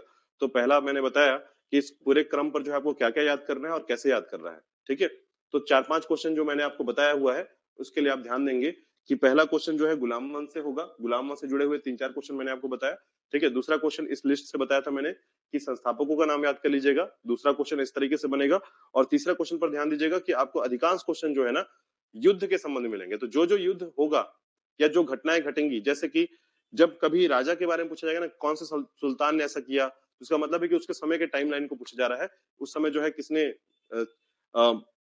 सिक्कों में कुछ बदलाव किए थे, या फिर सिक्कों में कुछ प्रकार के भारतीय जो हिंदू धर्म है उसका प्रयोग किया है, तो उस प्रकार के कुछ अंतर है, याद रखिएगा। तब जाकर यहाँ से क्वेश्चन पूछा जाता है। ठीक है, हाँ, और एक बात और ध्यान दीजिएगा कि पहले नजर में क्वेश्चन उठाने का जो तरीका है ना, उसमें जब मान लीजिए पेपर को, जैसे आपका पटवारी लेवल का क्वेश्चन है, ठीक है, पटवारी से क्वेश्चन पूछा जा रहा है, या फिर उससे ऊपर थोड़ा सा लेवल जाएंगे, तो याद रखिएगा जब यहाँ से क्वेश्चन होगा ना तो बहुत बेसिक से क्वेश्चन, जैसे कि मैंने बताया कि गुलाम वंश के 3 से 4 लोग का नाम याद कर लीजिए, उनकी घटनाओं को याद कीजिए। यहाँ से बात करेंगे अलाउद्दीन खिलजी के बारे में और अगर ज्यादा हुआ तो जलालुद्दीन फिरोज शाह खिलजी के संबंध में याद कर लीजिए। उसके बाद जो है यहाँ से आप अगर याद करेंगे मोहम्मद बिन तुगलक के बारे में, गयासुद्दीन तुगलक के बारे में अच्छे से याद कर लीजिए। ठीक है, यहाँ से बात करेंगे तो खिजर खां को याद कीजिए, और उसके बाद अलाउद्दीन आलम शाह को याद कीजिए। इसके बाद यहाँ से बात करें तीनों को याद कर लीजिए। ये चीजें क्लियर हो जाएंगी, याद रखिएगा। ठीक है, तो कुछ इस तरीके से जो है ये पैटर्न चलता है, याद रखिएगा। और अंतिम में यहाँ पर क्यूमर्स को याद करना होता है, और कई बार जो है अलाउद्दीन सिकंदर के बारे में पूछा था, याद रखिएगा। कुछ नाम एक दूसरे को मिसअंडरस्टैंडिंग करते हैं क्योंकि कुछ नाम एक दूसरे से मैच करते हुए हैं। ठीक है, लेकिन नाम से कुछ नहीं रखा है, इनके काम से रखा हुआ, याद रखिएगा। इन्होंने जो काम किया अपने नाम को अलग कर लिया इन्होंने। ठीक है, तो काम ध्यान रहेगा तो नाम की जरूरत नहीं पड़ेगी आपको। चलिए ठीक है, क्लियर हुआ यहाँ तक कि क्या क्या ध्यान देना है इस लिस्ट में और कैसे पढ़ना है इसको। ठीक है, चलिए देखिएगा, सबसे पहले हम स्टार्ट करेंगे गुलाम वंश के बारे में। ठीक है, तो गुलाम वंश का जो टाइम रहा है, गुलाम वंश क्यों था, गुलाम वंश की क्या कहानी है। तो गुलाम वंश बेसिकली किसे कहा जाता है, ध्यान रखिएगा। तो मोहम्मद गौरी ने जो है अपने संरक्षण में काफी गुलामों को खरीदा हुआ था। ठीक है, और सबसे पहला जो गुलाम आता है, याद रखिएगा, कुतुबुद्दीन ऐबक के बारे में, जिसने जो है भारत के क्षेत्र में या फिर भारत के क्षेत्र में भारत को जीतने में मोहम्मद गौरी का साथ दिया था। ठीक है, तो मोहम्मद गौरी का साथ देने के कारण भी एक कारण है, याद रखिएगा, जिसके कारण कुतुबुद्दीन ऐबक को जो है इस क्षेत्र का जो है नियंत्रक घोषित किया गया था। किसने किया था, मोहम्मद गौरी ने किया था। ठीक है, तो मोहम्मद गौरी के द्वारा जो है कुछ घोषणा की गई, याद रखिएगा, अपनी मृत्यु से कुछ समय पहले की। जैसे ही तराइन का दूसरा युद्ध जीता उसने, उसके साथ ही साथ याद रखिएगा, क्योंकि देखिए पहला युद्ध उसने हार गया था। जब पृथ्वीराज चौहान से पहला युद्ध हारा तो उस समय जो है, याद रखिएगा, उसके साथ सेनापति नहीं थी। ठीक है, मतलब सेनापति उसके नहीं थे। लेकिन जो बख्तियार खिलजी है और साथ ही साथ कुतुबुद्दीन ऐबक है, वो दूसरे तराइन के युद्ध में उसके साथ थे, और इसी कारण जो है पृथ्वीराज चौहान जो है हार गया इस समय। ठीक है, और मोहम्मद गौरी जीत गया। इस जीत के कारण जो है मोहम्मद गौरी को उस पर विश्वास बढ़ा, और विश्वास बढ़ने के साथ साथ जो है अब उसे भारत के क्षेत्र को जो है जीतने में उसके साथ दिया। जैसे कि आपका गुजरात के भीमदूती को हराना। ठीक है, तो ऐसे में भीमदूती या गुजरात के क्षेत्र में चालुक्य को हराने का काम भी किया, कुतुबुद्दीन ऐबक ने काम किया। उसी प्रकार जो है बहुत सारे ऐसे घटनाएं घटी हैं, याद रखिएगा, जिसमें कुतुबुद्दीन ऐबक ने बार बार जो है यह परिचय दिया कि मोहम्मद गौरी का जो है वो विश्वास पात्र है, और इसी विश्वास पात्र के कारण जो है भारत के क्षेत्र को जो है उसको एक तरीके से नियंत्रक घोषित करते हुए जो है वो वापस चला गया था। अब इसी दौरान जो है जब कुतुबुद्दीन ऐबक ने जब राजपाट संभाला तो उसने क्या किया, लाहौर में अपनी राजगद्दी या राज्याभिषेक कराया, और उसके बाद जो है लाहौर से ही शासन प्रारंभ किया था। ठीक है, तो याद रखिएगा, गुलाम वंश की शुरुआत जो है लाहौर से होती है। ठीक है,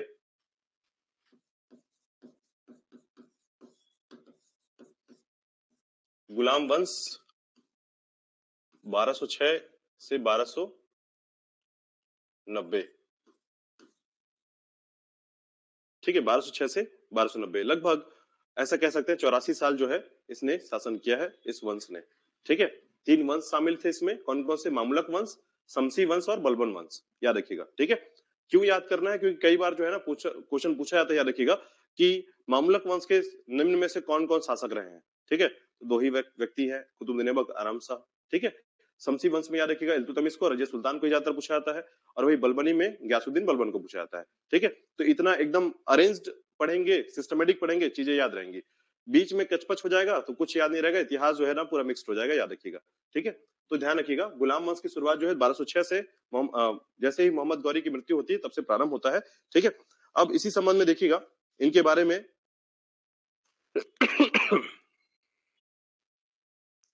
सबसे पहला जो टॉपिक आता है, याद रखिएगा, गुलाम वंश के संबंध में या फिर इसके पूरे टॉपिक्स में। ठीक है, तो याद रखिएगा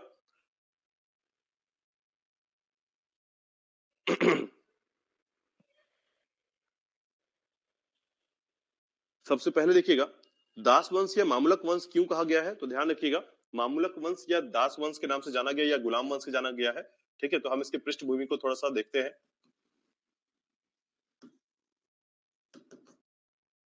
तो देखिएगा, पृष्ठभूमि के तौर पर जो है आप ऐसा कह सकते हैं कि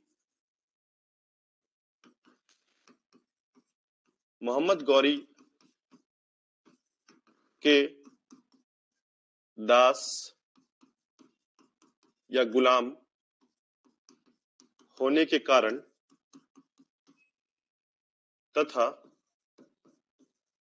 इस वंश में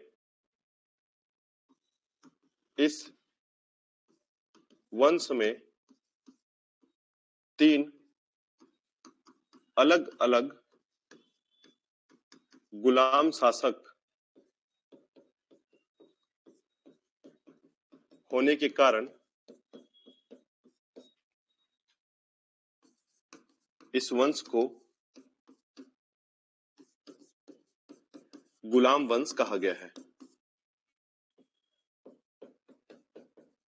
ठीक है, तो गुलाम वंश कहे जाने का मुख्य कारण क्या था कि इसमें जो शासक है, याद रखिएगा, वो गुलाम होने के कारण जो है, ठीक है, या गुलाम थे इसलिए जो है इनको कहा गया। ठीक है, अब ऐसे में देखिएगा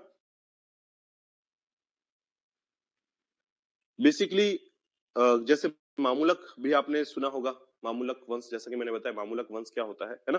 तो देखिएगा कई बार ऐसा आपको जानकारी मिलेगा कि मामूलक का जो अर्थ होता है ना, या मामूलक जो शब्द है, याद रखिएगा, ठीक है। तो कई बार ऐसे बहुत सारी चीजें मिलेंगी, क्योंकि देखिए आज के समय में जो चीजें हैं वो चारित्रिक रूप से बहुत सामाजिक होता है, चारित्रिक रूप से सामाजिक होता है, लेकिन उस समय की जो स्थिति थी, याद रखिएगा, जब माता पिता स्वतंत्र होते थे, किसी बंधन में नहीं बंधे होते थे, और तब उनसे कोई बच्चा उत्पन्न होता था, याद रखिएगा, तो उनको मामूलक कहा जाता था। तो ऐसे में ऐबक के बारे में जो जानकारी मिलती है, याद रखिएगा, तो ऐबक के संबंध में जो जानकारी मिलती है उससे कारण जो है उसका नाम इतिहासकारों ने क्या रख दिया, मामूलक वंश रखा है। ठीक है, जब माता पिता स्वतंत्र होते थे और ऐसे जब किसी बच्चे का जन्म होता था तो उसे मामूलक कहा जाता था, और इस तरीके से चूंकि वो मामूलक था तो मामूलक वंश की उत्पत्ति हुई। ठीक है, तो ऐसे में भी ध्यान रखिएगा कि मामूलक शब्द का उत्पत्ति क्या है, या मामूलक का अर्थ क्या होता है। स्वतंत्र माता पिता से उत्पन्न बच्चे को हम मामूलक कहते हैं। ठीक है, याद रखिएगा। तो देखिएगा मोहम्मद गौरी के दास गुलाम होने के कारण इस वंश को तथा इस वंश में जो है 3 अलग अलग गुलाम होने के कारण, ठीक है, शासक होने के कारण जो है इस वंश को गुलाम वंश कहा गया है। अब इसी क्रम पर जो है एक बात और याद रखिएगा, इस पूरे गुलाम वंश में 3 गुलाम थे। ठीक है, तो गुलाम में जो है एक आपका कुतुबुद्दीन ऐबक पहला, दूसरा आपका इल्तुतमिश, और तीसरा आपका गयासुद्दीन बलबन।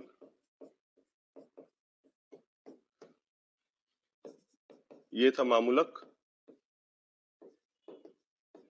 ये था आपका शमसी वंश, और ये था गयासुद्दीन बलबन, बलबनी वंश।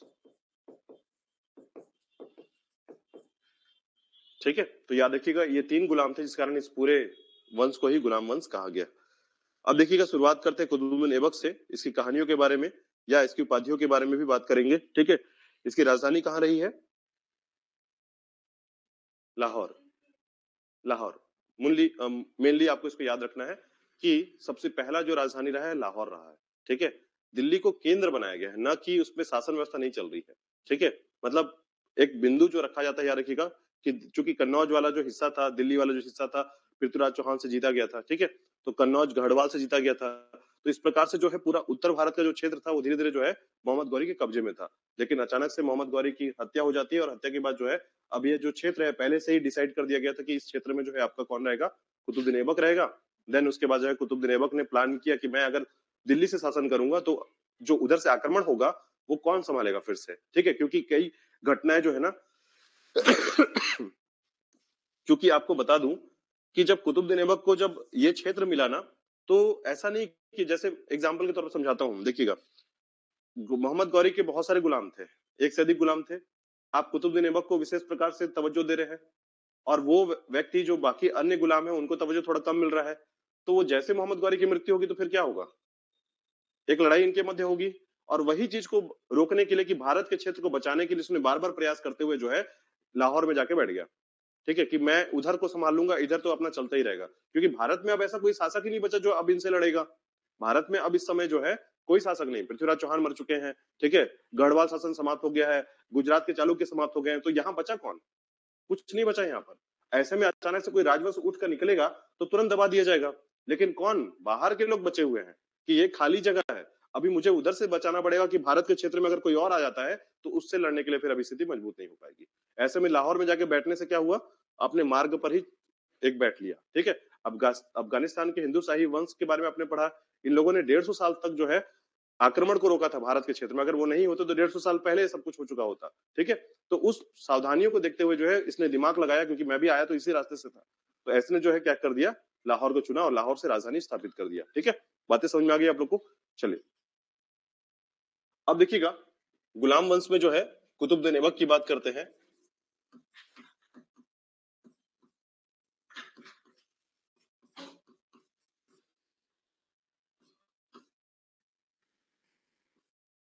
ठीक है, कुतुबुद्दीन ऐबक जो है गुलाम वंश का पहला शासक याद रखिएगा, जिसने जो है भारत में अब तुर्कीज या तुर्क के द्वारा जो है इस्लाम धर्म की स्थापना की थी भारत के क्षेत्र में। यानी अगर आपसे पूछा जाए कि दिल्ली सल्तनत का पहला शासक कौन, तो क्या बोलेंगे? कुतुबुद्दीन ऐबक। लेकिन पूछा जाएगा, याद रखिएगा, दिल्ली का पहला सुल्तान कौन, तो इल्तुतमिश। ये दो क्वेश्चन पूछे जाते हैं, याद रखिएगा। फट से क्या होता है ना, दोनों ऑप्शन मिलते हैं और फट से ना कुतुबुद्दीन ऐबक पे टिक मर जाता है, ये होता है, याद रखिएगा। जैसे ही आप देखेंगे ना, बहुत खुश हो जाएंगे, अरे ये क्वेश्चन आया, देन आंसर टिक। फिर थोड़ा सा पढ़ लेंगे एक बार ना, तो फिर ना ब्लड जो है दिमाग से ना नीचे पैर में पहुंच जाता है तुरंत, कि एक गलती जो है ना, थोड़ा सा रुक जाते तो कुछ नंबर मिल जाते। ठीक है, ये घटना बहुत होता है, ध्यान रखिएगा कि हम क्वेश्चन पढ़ते हैं और हमारा दिमाग तुरंत आंसर के लिए तैयार हो जाता है कि अरे फट से आंसर मार दो। ठीक है, लेकिन ध्यान रखिएगा, पढ़ने के बाद दोबारा फिर से क्वेश्चन पढ़िए, देखिए आपका आंसर चेंज हो जाएगा। आपके 2 बार पढ़ने से आपका खुद का आंसर चेंज होगा। ये इसका कारण है हमारी संयमितता। तो जब हम पढ़कर जो है क्वेश्चन को समझते हैं और उसके बाद आंसर करते हैं, तो उसके सही होने का सत्यार्थ ज्यादा होता है। इसलिए कुछ समय दीजिए उसको, चाहे वो जीएस ही क्यों ना हो। ठीक है, तो ध्यान रखिएगा, कुतुबुद्दीन ऐबक के संबंध में क्वेश्चन जब भी पूछा जाएगा, वो पूछा जाएगा दिल्ली सल्तनत का पहला शासक कौन था। ठीक है, लेकिन दिल्ली का पहला शासक कौन था या सुल्तान कौन था, तो याद रखिएगा इल्तुतमिश का नाम आता है। ठीक है, अब देखिएगा 1206 से लगभग 1210 में जो है, ठीक है, अब देखिए इसको याद करना ना बहुत आसान है, यानी कुतुबुद्दीन ऐबक को याद करना इतना आसान होगा क्योंकि सारी घटनाएं जो है ना शुरू से होना चालू हो जाती है। ठीक है, चौगान खेलते हुए मृत्यु, घोड़े पे चढ़ने से मृत्यु। ठीक है, तो ये जो घटना है इसके संबंध में एक ही राजा है, ये दूसरा इसके जैसा कोई नहीं होगा। ठीक है, जैसे कई बार जो है पूछा जाएगा कि सीढ़ी से गिरकर मरने वाला शासक कौन है। ठीक है, चौगान खेलते हुए कौन मरा था? जो पोलो होता है, यार घोड़े पर खेलते हैं ना, पोलो खेलते हैं, उसी प्रकार इस समय के जो खेल होते थे उसको चौगान कहा जाता है। तो उसके द्वारा इसकी मृत्यु हो गई थी। तो ऐसे बहुत सारी घटनाएं जो है, ऐसी घटनाएं जो अपने आप में यूनिक होती हैं इनकी मृत्यु के संबंध में, तो फिर ये इनको चुनना बहुत आसान होगा आपको आंसर करने के लिए। ठीक है, तो देखिएगा सबसे पहले जो है इसका प्रारंभिक परिचय की बात करें तो याद रखिएगा, इसके बचपन में जो है ना, इसे गुलाम मंडियों में बेचना प्रारंभ किया गया था। मतलब कुतुबुद्दीन ऐबक की मैं परिचय की बात कर रहा हूं, तो याद रखिएगा एक व्यक्ति थे फखरुद्दीन कुफी। ठीक है, एक काजी थे, याद रखिएगा, जिनका नाम था फखरुद्दीन काजी फखरुद्दीन कुफी। इन्होंने क्या किया था, याद रखिएगा, इन्होंने जो गुलाम मंडी होता है, याद रखिए, जहां पर बेचा जाता है, ठीक है, या फिर खरीदा जा सकता है, आप ऐसा कह सकते हैं, बेचा या खरीदा जा सकता है। ठीक है, तो वहां पर जो है सबसे पहले इसको खरीदा था। यानी बचपन में इस बच्चे को, जिसका नाम कुतुबुद्दीन ऐबक है, उसको किसने खरीदा था? फखरुद्दीन, ठीक है, कुफी ने खरीदा था, याद रखिएगा। फिर जो है इसकी मृत्यु हो जाती है, फखरुद्दीन, ठीक है, उसकी मृत्यु हो जाती है, याद रखिएगा। तो मृत्यु के बाद जो है ना एक व्यापारी के हाथ में से बेच दिया जाता है। ठीक है, एक सामान्य रूप से व्यापारी के हाथ में से बेच दिया जाता है और इसी से जो है धीरे धीरे जो है वो व्यापारी जो है इस मोहम्मद गौरी के जो है सैनिक के तौर पर जो है इसे विकसित करता है। यानी व्यापारी जो है अब धीरे धीरे जो है इसको चाहता है कि ये सैनिक बने या फिर किस तरीके से जो है मोहम्मद गौरी के यहाँ काम करना चालू कर दे। तो यह जो है इस प्रकार से तैयार करता है। तो सबसे पहला जो व्यक्ति याद रखिए जिसने खरीदा था, उसका नाम है काजी फखरुद्दीन कुकी। ठीक है, अब जब ये इसे खरीदता है, याद रखिएगा, कहाँ से खरीदा था, तो याद रखिएगा गुलाम मंडी कहते हैं इसको। ठीक है, गुलाम मंडी से खरीदा और खरीदने के बाद जो है अब एक व्यापारी को बेच देता है फिर ये। ठीक है, मृत्यु के दौरान जो है इसको एक व्यापारी पहुंच जाता है इसके पास, व्यापारी के पास। व्यापारी जो है हमेशा व्यापारी है वो, तो व्यापारी क्या करता है, उसको तैयार करता है सैनिक जैसा, और सैनिक बनने की थोड़ी सी स्थिति में जो है मोहम्मद गौरी के पास पहुंच जाता है। ठीक है, अब मोहम्मद गौरी के पास पहुंचते तो इसकी स्थिति अच्छी हो जाती है और इसके साथ ही जो है अपने घोड़े की रखवाली के लिए जो है इसको रख लेता है। याद रखिएगा, कोई भी शासक जो है ना, दो लोगों को बहुत विश्वास पात्र तरीके से रखता है। एक घोड़े जिसको अपना घोड़ा का रखवाली करने देगा उसको, और दूसरा जो मेरा खाना बनाएगा उसको। ठीक है, ये दो व्यक्तियों को हमेशा उन व्यक्तियों को ही रखा जाता है जो बहुत ज्यादा विश्वास पात्र हो। अगर ये दोनों जो अगर खराब निकल गए तो इंसान की मृत्यु निश्चित है। ठीक है, एक तो घोड़ा को कुछ खिला दिया, बीच रास्ते में निपट गया वो। ठीक है, ये ऐसा होता था कि मतलब जंग में गए और घोड़ा ही गिर गया या कुछ हो गया उसको, तो फिर कोई और मार दिया, और दूसरा या तो फिर खाने में कुछ मिला दिया तो फिर गए। तो ये दो व्यक्तियों को सबसे महत्वपूर्ण माना जाता था, याद रखिएगा। ठीक है, तो देखिएगा, तो सबसे पहले याद रखिएगा, और उसके बाद जो है काजी फखरुद्दीन से ने खरीदा सबसे पहला।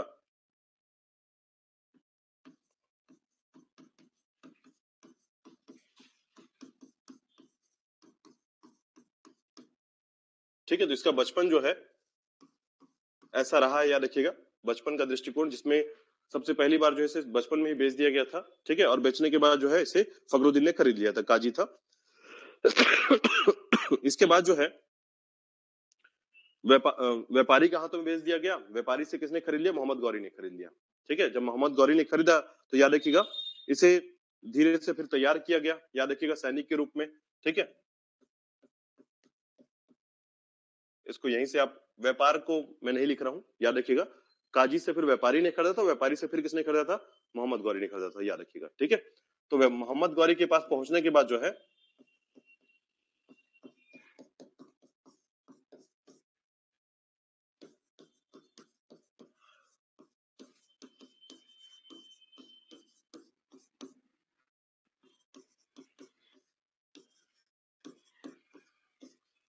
ठीक है, मोहम्मद गौरी ने सैनिक के रूप में से तैयार कराया। ठीक है, तैयार किया, याद रखिएगा। और उसके बाद जो है तराइन युद्ध में जो है विजय से जो है अब इसका मोहम्मद गौरी का भरपूर सहयोग मिला, और इस प्रकार से जो है ऐबक के द्वारा जीते हुए जितने भी क्षेत्र थे उस जगह का सिपा सलार जो है नियुक्त कर दिया था इसको। ठीक है, तो याद रखिएगा तराइन तथा अन्य युद्धों में भारत के जीते हुए क्षेत्र का सिपह सलार नियुक्त किया गया। ठीक है, तो ये थोड़ा सा दो घटनाएं याद रखिएगा, बहुत छोटी सी बात है, बस कभी क्वेश्चन में नहीं आता, लेकिन फिर भी इतिहास के बारे में थोड़ी नॉलेज इस क्षेत्र में होनी चाहिए, तो याद रखिएगा। तो इसमें प्रारंभिक बिंदु जो है इसका ऐसा ही रहा, याद रखिएगा, प्रारंभिक क्षेत्र में। ठीक है, और जैसे ही याद रखिएगा जैसे ही मोहम्मद गौरी की मृत्यु होती है 1206 में। ठीक है, तो 1206 में गौरी की मृत्यु के बाद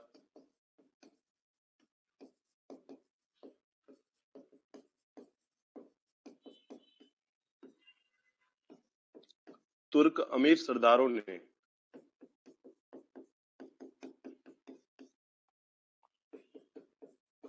ऐबक को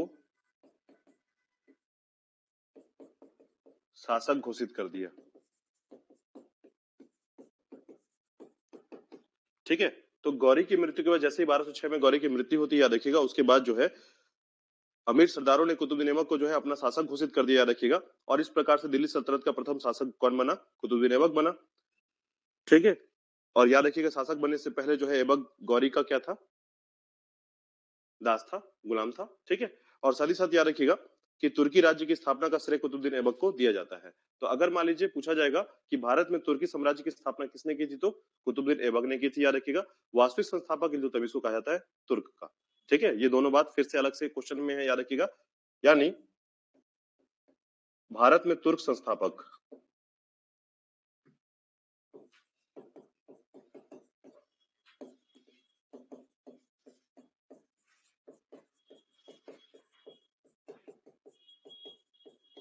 ठीक है, भारत में तुर्क संस्थापक जो है कुतुबुद्दीन ऐबक है, लेकिन वास्तविक संस्थापक का नाम आएगा तो इल्तुतमिश का नाम आता है, याद रखिएगा। ठीक है, चलिए नेक्स्ट देखिएगा। इसके बाद जो है कुछ घटनाओं की बात करते हैं, इस समय में क्या क्या घटनाएं हुई थी और इसने जो है क्या क्या काम किया था, इसके संबंध में याद रखिएगा। तो सबसे पहले जो है इसने राजधानी बनाई थी किसको? तो याद रखिएगा इसकी राजधानी थी लाहौर।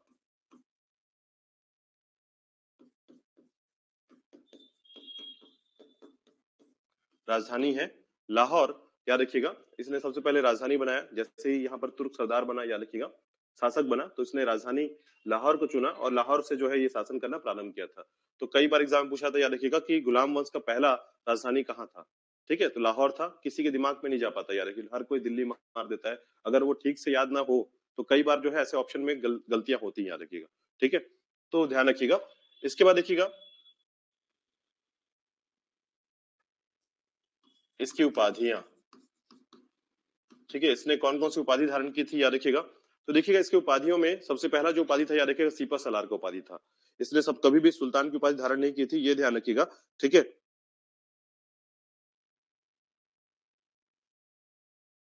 तो कई बार एग्जाम में पूछा था, याद रखिएगा, निम्न में से कौन सा शासक सुल्तान की उपाधि नहीं ली थी? तो ये याद रखिएगा, कुतुबुद्दीन ऐबक ने कभी सुल्तान की उपाधि नहीं ली। याद रखिएगा इसकी उपाधियों में मालिक, उसके बाद जो है आपका सीपा सलार, ये पहली उपाधि थी, याद रखिएगा। ठीक है, तो मालिक और सिपा सलार जो है इसकी पहली उपाधि थी। ठीक है, और साथ ही साथ याद रखिएगा इसे जो है लाख बक्स कहा जाता था, लाख बक्स।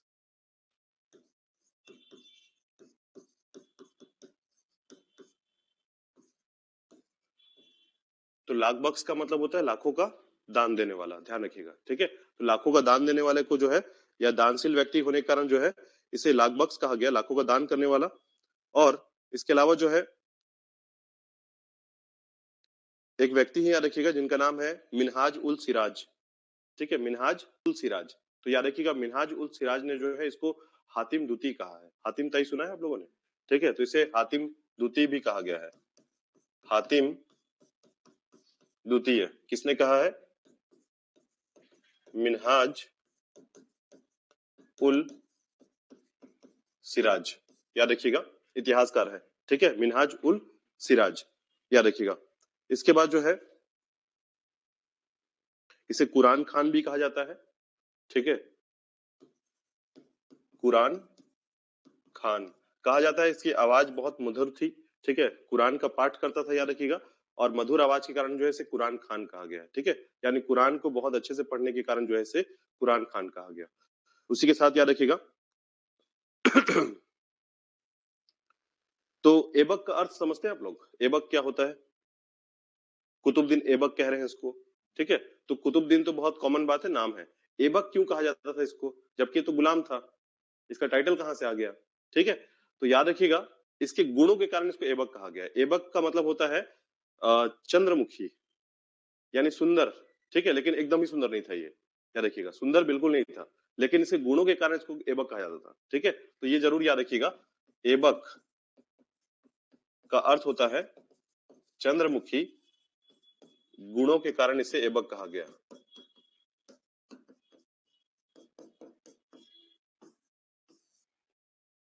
बाकी ऐसा फिजिकल अपीयरेंस इसका उस तरीके का नहीं था, याद रखिएगा। ठीक है, लेकिन ऐबक जो है नाम दिया गया चंद्रमुखी या चांद सा सुंदर जो है। ठीक है, तो ये नाम दिया गया था कुतुबुद्दीन ऐबक को, याद रखिएगा, ऐबक नाम। कई बार जो है ना एग्जाम में ऐबक का अर्थ पूछा जाता है, याद रखिएगा। ठीक है, तो ऐबक का अर्थ होता है चंद्रमुखी या चांद के समान। ठीक है, चलिए, तो ये सब क्या थे इसके, याद रखिएगा, उपाधियां थी या अन्य नाम थे, तो ये सब नाम इसको मिले हैं, याद रखिएगा।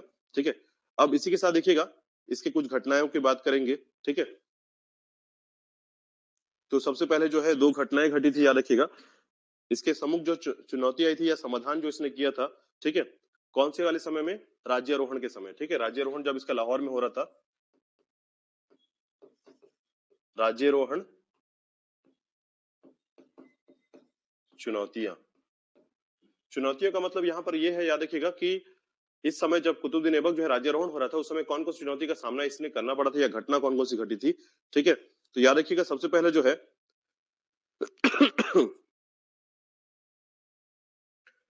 आपको पता होगा, मैंने बताया था कि गजनी का जो क्षेत्र है, जैसे मैंने बताया था अफगानिस्तान का एक हिस्सा जो है गजनी का, ये गजनी का प्रदेश है, इसी में आता है गौर प्रदेश।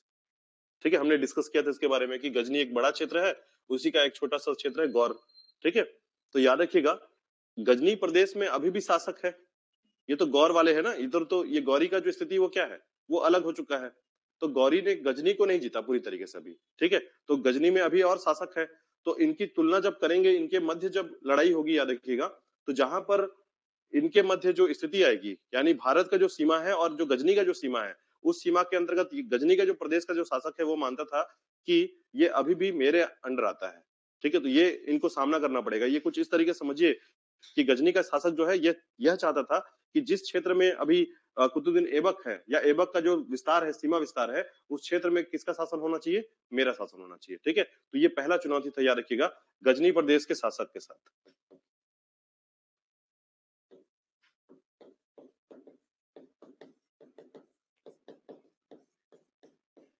ठीक है, गजनी प्रदेश के शासक के साथ जो है इस समय जो सबसे पहली घटना घटती है, याद रखिएगा। ठीक है, जिसमें यह मानता था कि लाहौर और उसके द्वारा जीते गए जितने भी प्रदेश हैं, ठीक है, अच्छा, गजनी का शासक कौन था, याद रखिएगा, तो ताजुद्दीन यालदौज।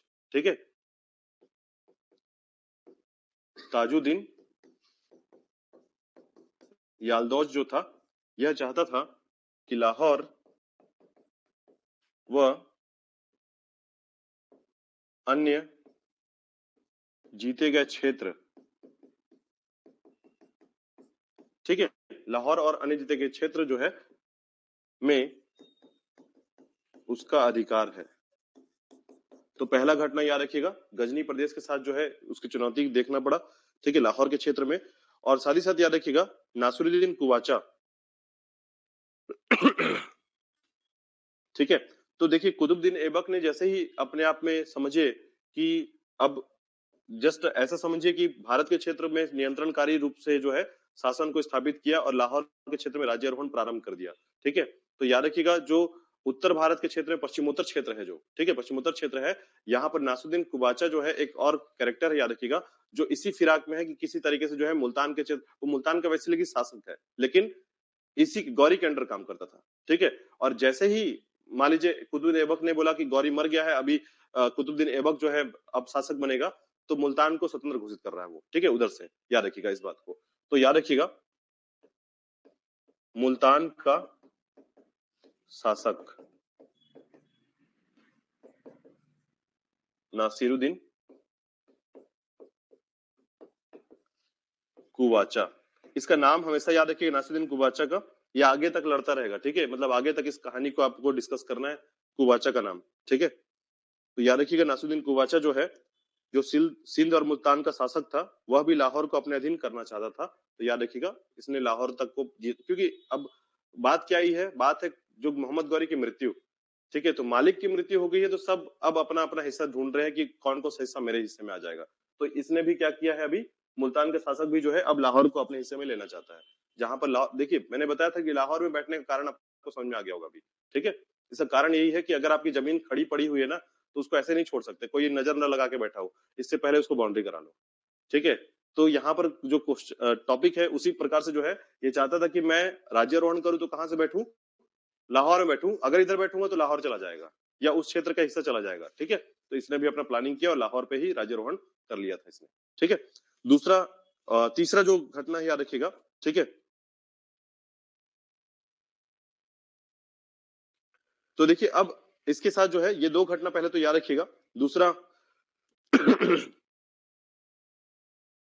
दूसरा जो सबसे बड़ी घटना थी याद रखिएगा, ठीक है।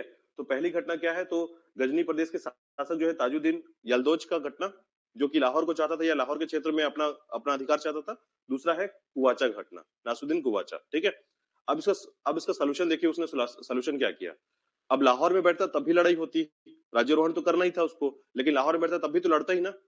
इसने क्या क्या किया, तो इसने सबसे पहले दिमाग लगाया, ऐसा करता हूं कि मैं अपनी बहन का विवाह जो है नासिरुद्दीन कुवाचा के साथ कर देता हूँ, ठीक है। तो इसको जब मैं बहन के साथ विवाह कर दूंगा तो अब नहीं लड़ेगा, ठीक है। तो इसने जो है लड़ाई की जगह पर क्या किया, एक संबंध स्थापित करने का एक प्रथा स्टार्ट किया। तो इस प्रकार से जो है याद रखिएगा, इसका एक जो सोल्यूशन है, समाधान है, वो ये है,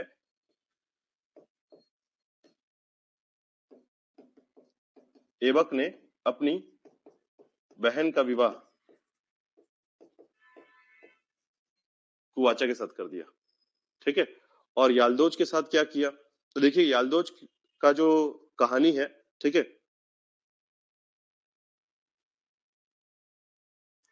तो यालदोज की कन्या से स्वयं विवाह कर लिया, ठीक है। ऐबक ने क्या किया, यालदोज की कन्या से विवाह कर लिया और अपनी पुत्री का विवाह जो है तुर्की का दास था इल्तुतमिश, तो दास भी था और फिर इसको अपना क्या कर देता है, अपना दामाद बना लेता है, तो उससे भी जो है अपनी पुत्री का विवाह कर लेता है। तो समझिए तीन विवाह जो है एक साथ हुआ था इस समय में। कौन कौन सा विवाह, पहला अपनी बहन का विवाह कुवाचा के साथ कर दिया, ठीक है। दूसरा अपना खुद विवाह किसके साथ किया, याल्दोज की जो पुत्री थी उसके साथ कर लिया। और तीसरा याद रखिएगा अपनी पुत्री का विवाह जो है इल्तुतमिश यानी तुर्क दास के साथ जो है, जो तुर्क का दास था, याद रखिएगा, इल्तुतमिश के साथ कर लिया था, ठीक है। तो ये सबसे बड़ी जो इस समय विडंबना थी, उस विडंबना को दूर किया, इस समय की घटना को जो है किस जिस तरीके से भी समाधान किया इसने, ठीक है। तो तीन शादी जो है एक समय में हुआ था इस समय में।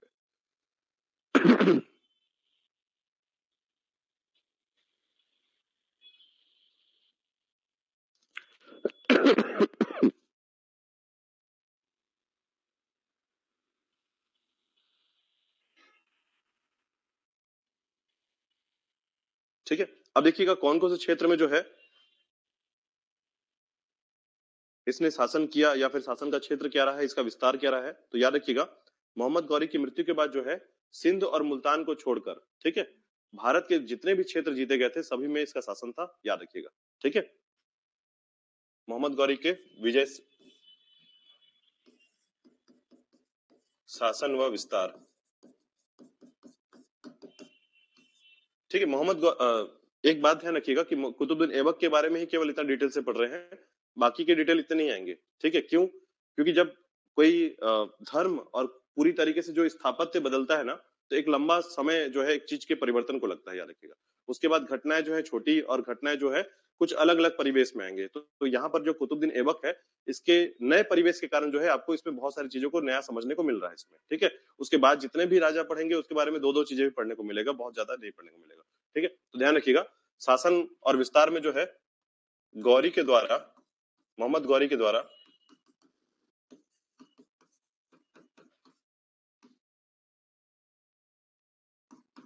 जीते गए क्षेत्र, किसको किसको छोड़कर?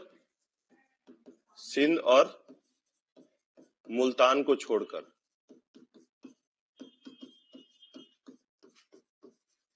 सभी क्षेत्र में शासन था ऐबक का। ठीक है, तो सिंध और मुल्तान क्षेत्र को छोड़कर सभी क्षेत्रों में जो है इसका शासन व्यवस्था चल रहा था, याद रखिएगा। ठीक है, साथ ही साथ याद रखिएगा, इस पूरे क्रम पर जो है या साम्राज्य का विस्तार का प्रयास नहीं किया आगे चलकर इसने, जितना भी क्षेत्र मिला था उतने ही तक सीमित रहा, ये आगे जो है कहीं भी युद्ध नहीं लड़ा था। ठीक है, और साथ ही साथ याद रखिएगा, बल्कि जीते गए क्षेत्र पर जो है सबसे ज्यादा कोशिश किया इसने, याद रखिएगा, कि मैं जितना क्षेत्र जीता हुआ हूं उसी को मजबूती से पकड़ के बैठे रहूं। ठीक है, इसने आगे कोई युद्ध नहीं लड़ा, याद रखिएगा, यानी किसी प्रकार का विस्तार नहीं किया कि और जाकर मैं लड़ाई करूं और क्षेत्र को जीतूं। ठीक है, तो आगे जाकर कोई भी युद्ध या विस्तार के बारे में जानकारी नहीं मिलती इसके संबंध में। और इसका मुख्य जो कार्य था, याद रखिएगा, कि जितने क्षेत्र हमारे अंडर पे है उतने को ही मैं मजबूती से पकड़े रहूं, या बल दिया कि मैं जो है इस पर नियंत्रण अच्छे से रख पाऊं। तो याद रखिएगा, इसका जो पूरा कार्य था शासन या विस्तार में, तो केवल जीते हुए क्षेत्र जो पहले जीता हुआ था उतना ही तक सीमित था इसका। ठीक है, तो ये बात ध्यान रखिएगा। इसके अलावा जो है इसके समय में याद रखिएगा कभी भी सुल्तान का उपाधि नहीं लिया, तो क्या कहते थे इसको? मालिक या फिर सिपह सलार। याद रखिएगा, इसने कभी भी अपने आप को सुल्तान नहीं बुलवाया, ना ही इसने उपाधि ग्रहण की थी।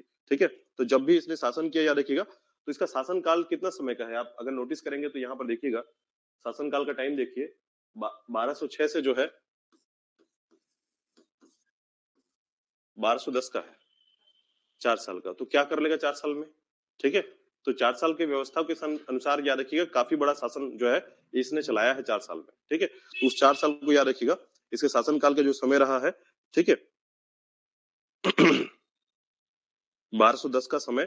ठीक है, अब इसके अलावा जो है याद रखिएगा, इसके समय में जो है सबसे बड़ी जो बात आती है, याद रखिएगा, मोहम्मद गौरी के जो उत्तराधिकारी थे।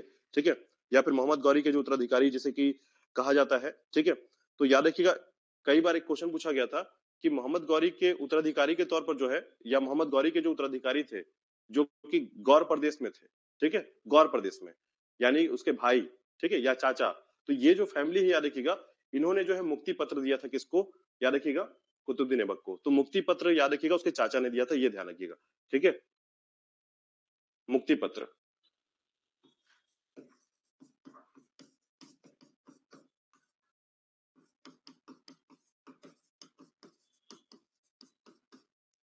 तो ये मुक्ति पत्र क्यों जरूरी था? ध्यान रखिएगा, क्योंकि वो दास है और वो जब तक मुक्ति पत्र नहीं लेगा तब तक वो दास ही रहेगा, और उसको जो है कभी भी शासक के तौर पर आप कभी भी देखेंगे नहीं।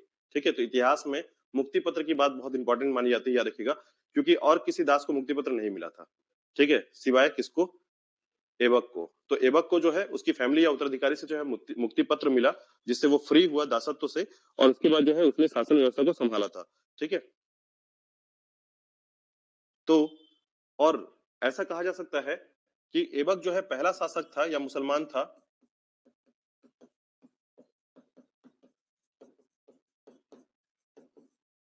जिसने भारत में स्वतंत्र शासन स्थापित किया था। इससे पहले कितने भी शासक आए, याद रखिएगा, आक्रमणकारी आए, स्वतंत्र रूप से शासन पूरी तरीके से नहीं कर पाए थे। यही एक व्यक्ति है, याद रखिए, जिसने स्वतंत्र रूप से शासन प्रारंभ किया। ठीक है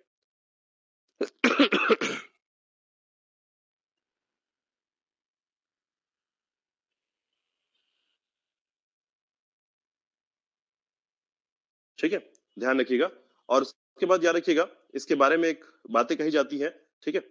तो बात ये कहा जाता है कि इसने कभी भी अपने नाम का खुतबा नहीं पढ़ाया था, ठीक है। खुतबा का मतलब समझिएगा, कई बार ऐसा होगा ना कि शासक जब बनते हैं तो अपने नाम का खुतबा पढ़ाते हैं, मतलब अपना बखान, ठीक है। साथ ही साथ जो है सिक्के चलाते हैं या बहुत सारे अभिलेख लिखवाते हैं, ठीक है। तो यह एकमात्र शासक याद रखिएगा। या फिर ऐसा कह सकते हैं कि कुतुबुद्दीन ऐबक एक ऐसा शासक है जिसने ना कोई सिक्का चलवाया है और ना ही किसी प्रकार का जो है खुतबा अपने नाम का पढ़ाया है, और किसी प्रकार का विस्तारवादी नीति भी नहीं चलाया, याद रखिएगा। और साथ ही साथ जो है इसने शासन व्यवस्था को इस तरीके से संभाल के रखा कि जितना चीज हमारे पास है उतने में ही हमको नियंत्रण करना है। और साथ ही साथ याद रखिएगा कि जब इसके विस्तार की बात आती है कि इसने जो है अपने शासन व्यवस्था में क्या चीज डाला है, तो याद रखिएगा नियंत्रणकारी नीति केवल, ठीक है। मतलब इसके नियंत्रणकारी नीति भी ही सबसे इंपॉर्टेंट मानी जाती है।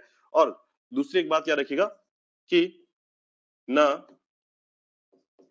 खुतबा पढ़ाया, ना सिक्का चलाया, ठीक है। ना किसी प्रकार का खुतबा पढ़ाया था और ना ही किसी प्रकार का सिक्का को चलवाया, याद रखिएगा। अपने नाम का कोई सिक्का नहीं था, ठीक है। तो अपने नाम से ना खुतबा पढ़ाया था, याद रखिएगा, और ना ही सिक्के चलवाए थे। और साथ ही साथ याद रखिएगा इसकी मृत्यु जो है 1210 में हो जाती है, क्या खेलते हुए? चौगान खेलते हुए, ठीक है। तो चौगान क्या है? पोलो जैसा एक खेल है, याद रखिएगा, जिसको छोटा सा एक बॉल होता है जिसको घोड़े पर बैठ के खेला जाता है, ठीक है। तो ध्यान रखिएगा 1210 में मृत्यु।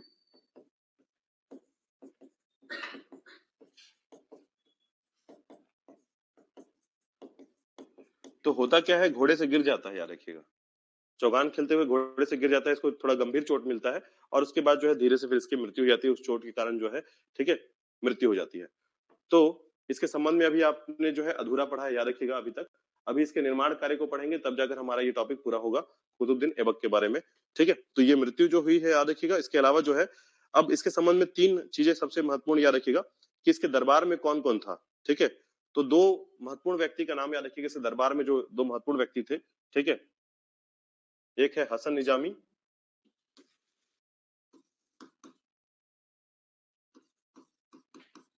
दरबार में हसन निजामी।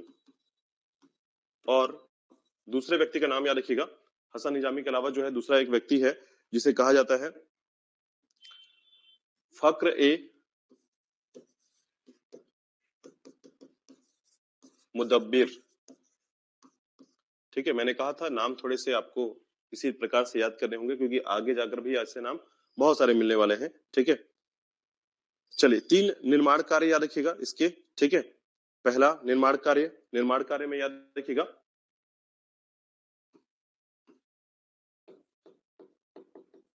निर्माण में पहला कुतुब मीनार का निर्माण प्रारंभ कराया था, याद रखिएगा। दूसरा 2.5 दिन का झोपड़ा,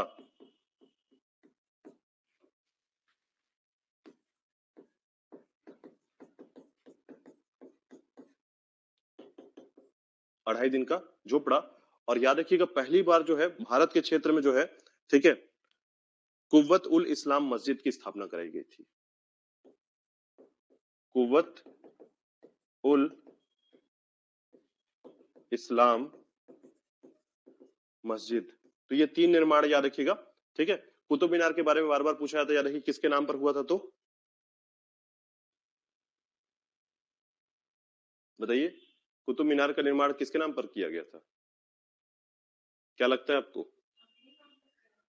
अपने नाम पे नहीं किया था, याद रखिएगा, ठीक है। याद रखिएगा एक इनके जो है एक संत थे, याद रखिएगा, ठीक है, जिनका नाम था कुतुबुद्दीन बख्तियार काकी। कुतुबुद्दीन बख्तियार काकी, कई बार एग्जाम पूछा गया और लोग कुतुबुद्दीन ऐबक को ही टिक मारते हैं, याद रखिएगा। ऐसे ही गलतियां करते हैं, जब जानकारी नहीं होगा ना तो थोड़ा गलती इसमें होता है, ठीक है। तो ध्यान रखिएगा ये किसकी याद में किया गया था? कुतुबुद्दीन बख्तियार काकी, एक संत है, याद रखिएगा, सूफी संत, ठीक है। तो इनके नाम पर जो है, इनकी याद में कुतुबुद्दीन बख्तियार जो सूफी संत ख्वाजा है, याद रखिएगा, तो उनके याद पे जो है ये कुतुब मीनार प्रारंभ किया गया था, याद रखिएगा। इसने प्रारंभ कराया है, ध्यान रखिएगा, ठीक है। और पूरा जो है इल्तुतमिश कराएगा, ठीक है। तो ये बात जरूर ध्यान रखिएगा कि कुतुब मीनार जो है, अब 2.5 दिन का झोपड़ा जो है, याद रखिएगा 2.5 दिन की झोपड़ी जो है, ठीक है, तो इसके संबंध में याद रखिएगा, अजमेर में है ये, और ये वही जगह है जहां पर संस्कृत विद्यालय हुआ करता था, याद रखिएगा ये बात, ठीक है। तो संस्कृत विद्यालय को या महाविद्यालय को तोड़ करके जो है अढ़ाई दिन का झोपड़ा बनाया गया था।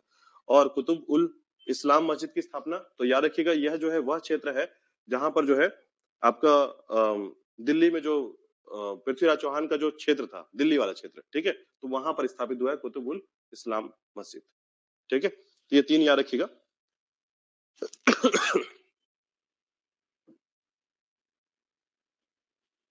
ठीक है, तो आज का जो दिन रहा थोड़ा स्लो है, कल हम थोड़ा सा फास्ट कवर करेंगे, ठीक है। चलिए आज के लिए इतना ही करते हैं।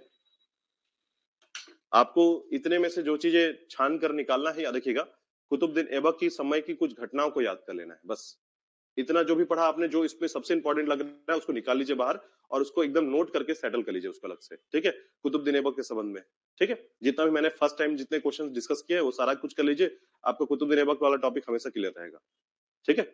चलिए।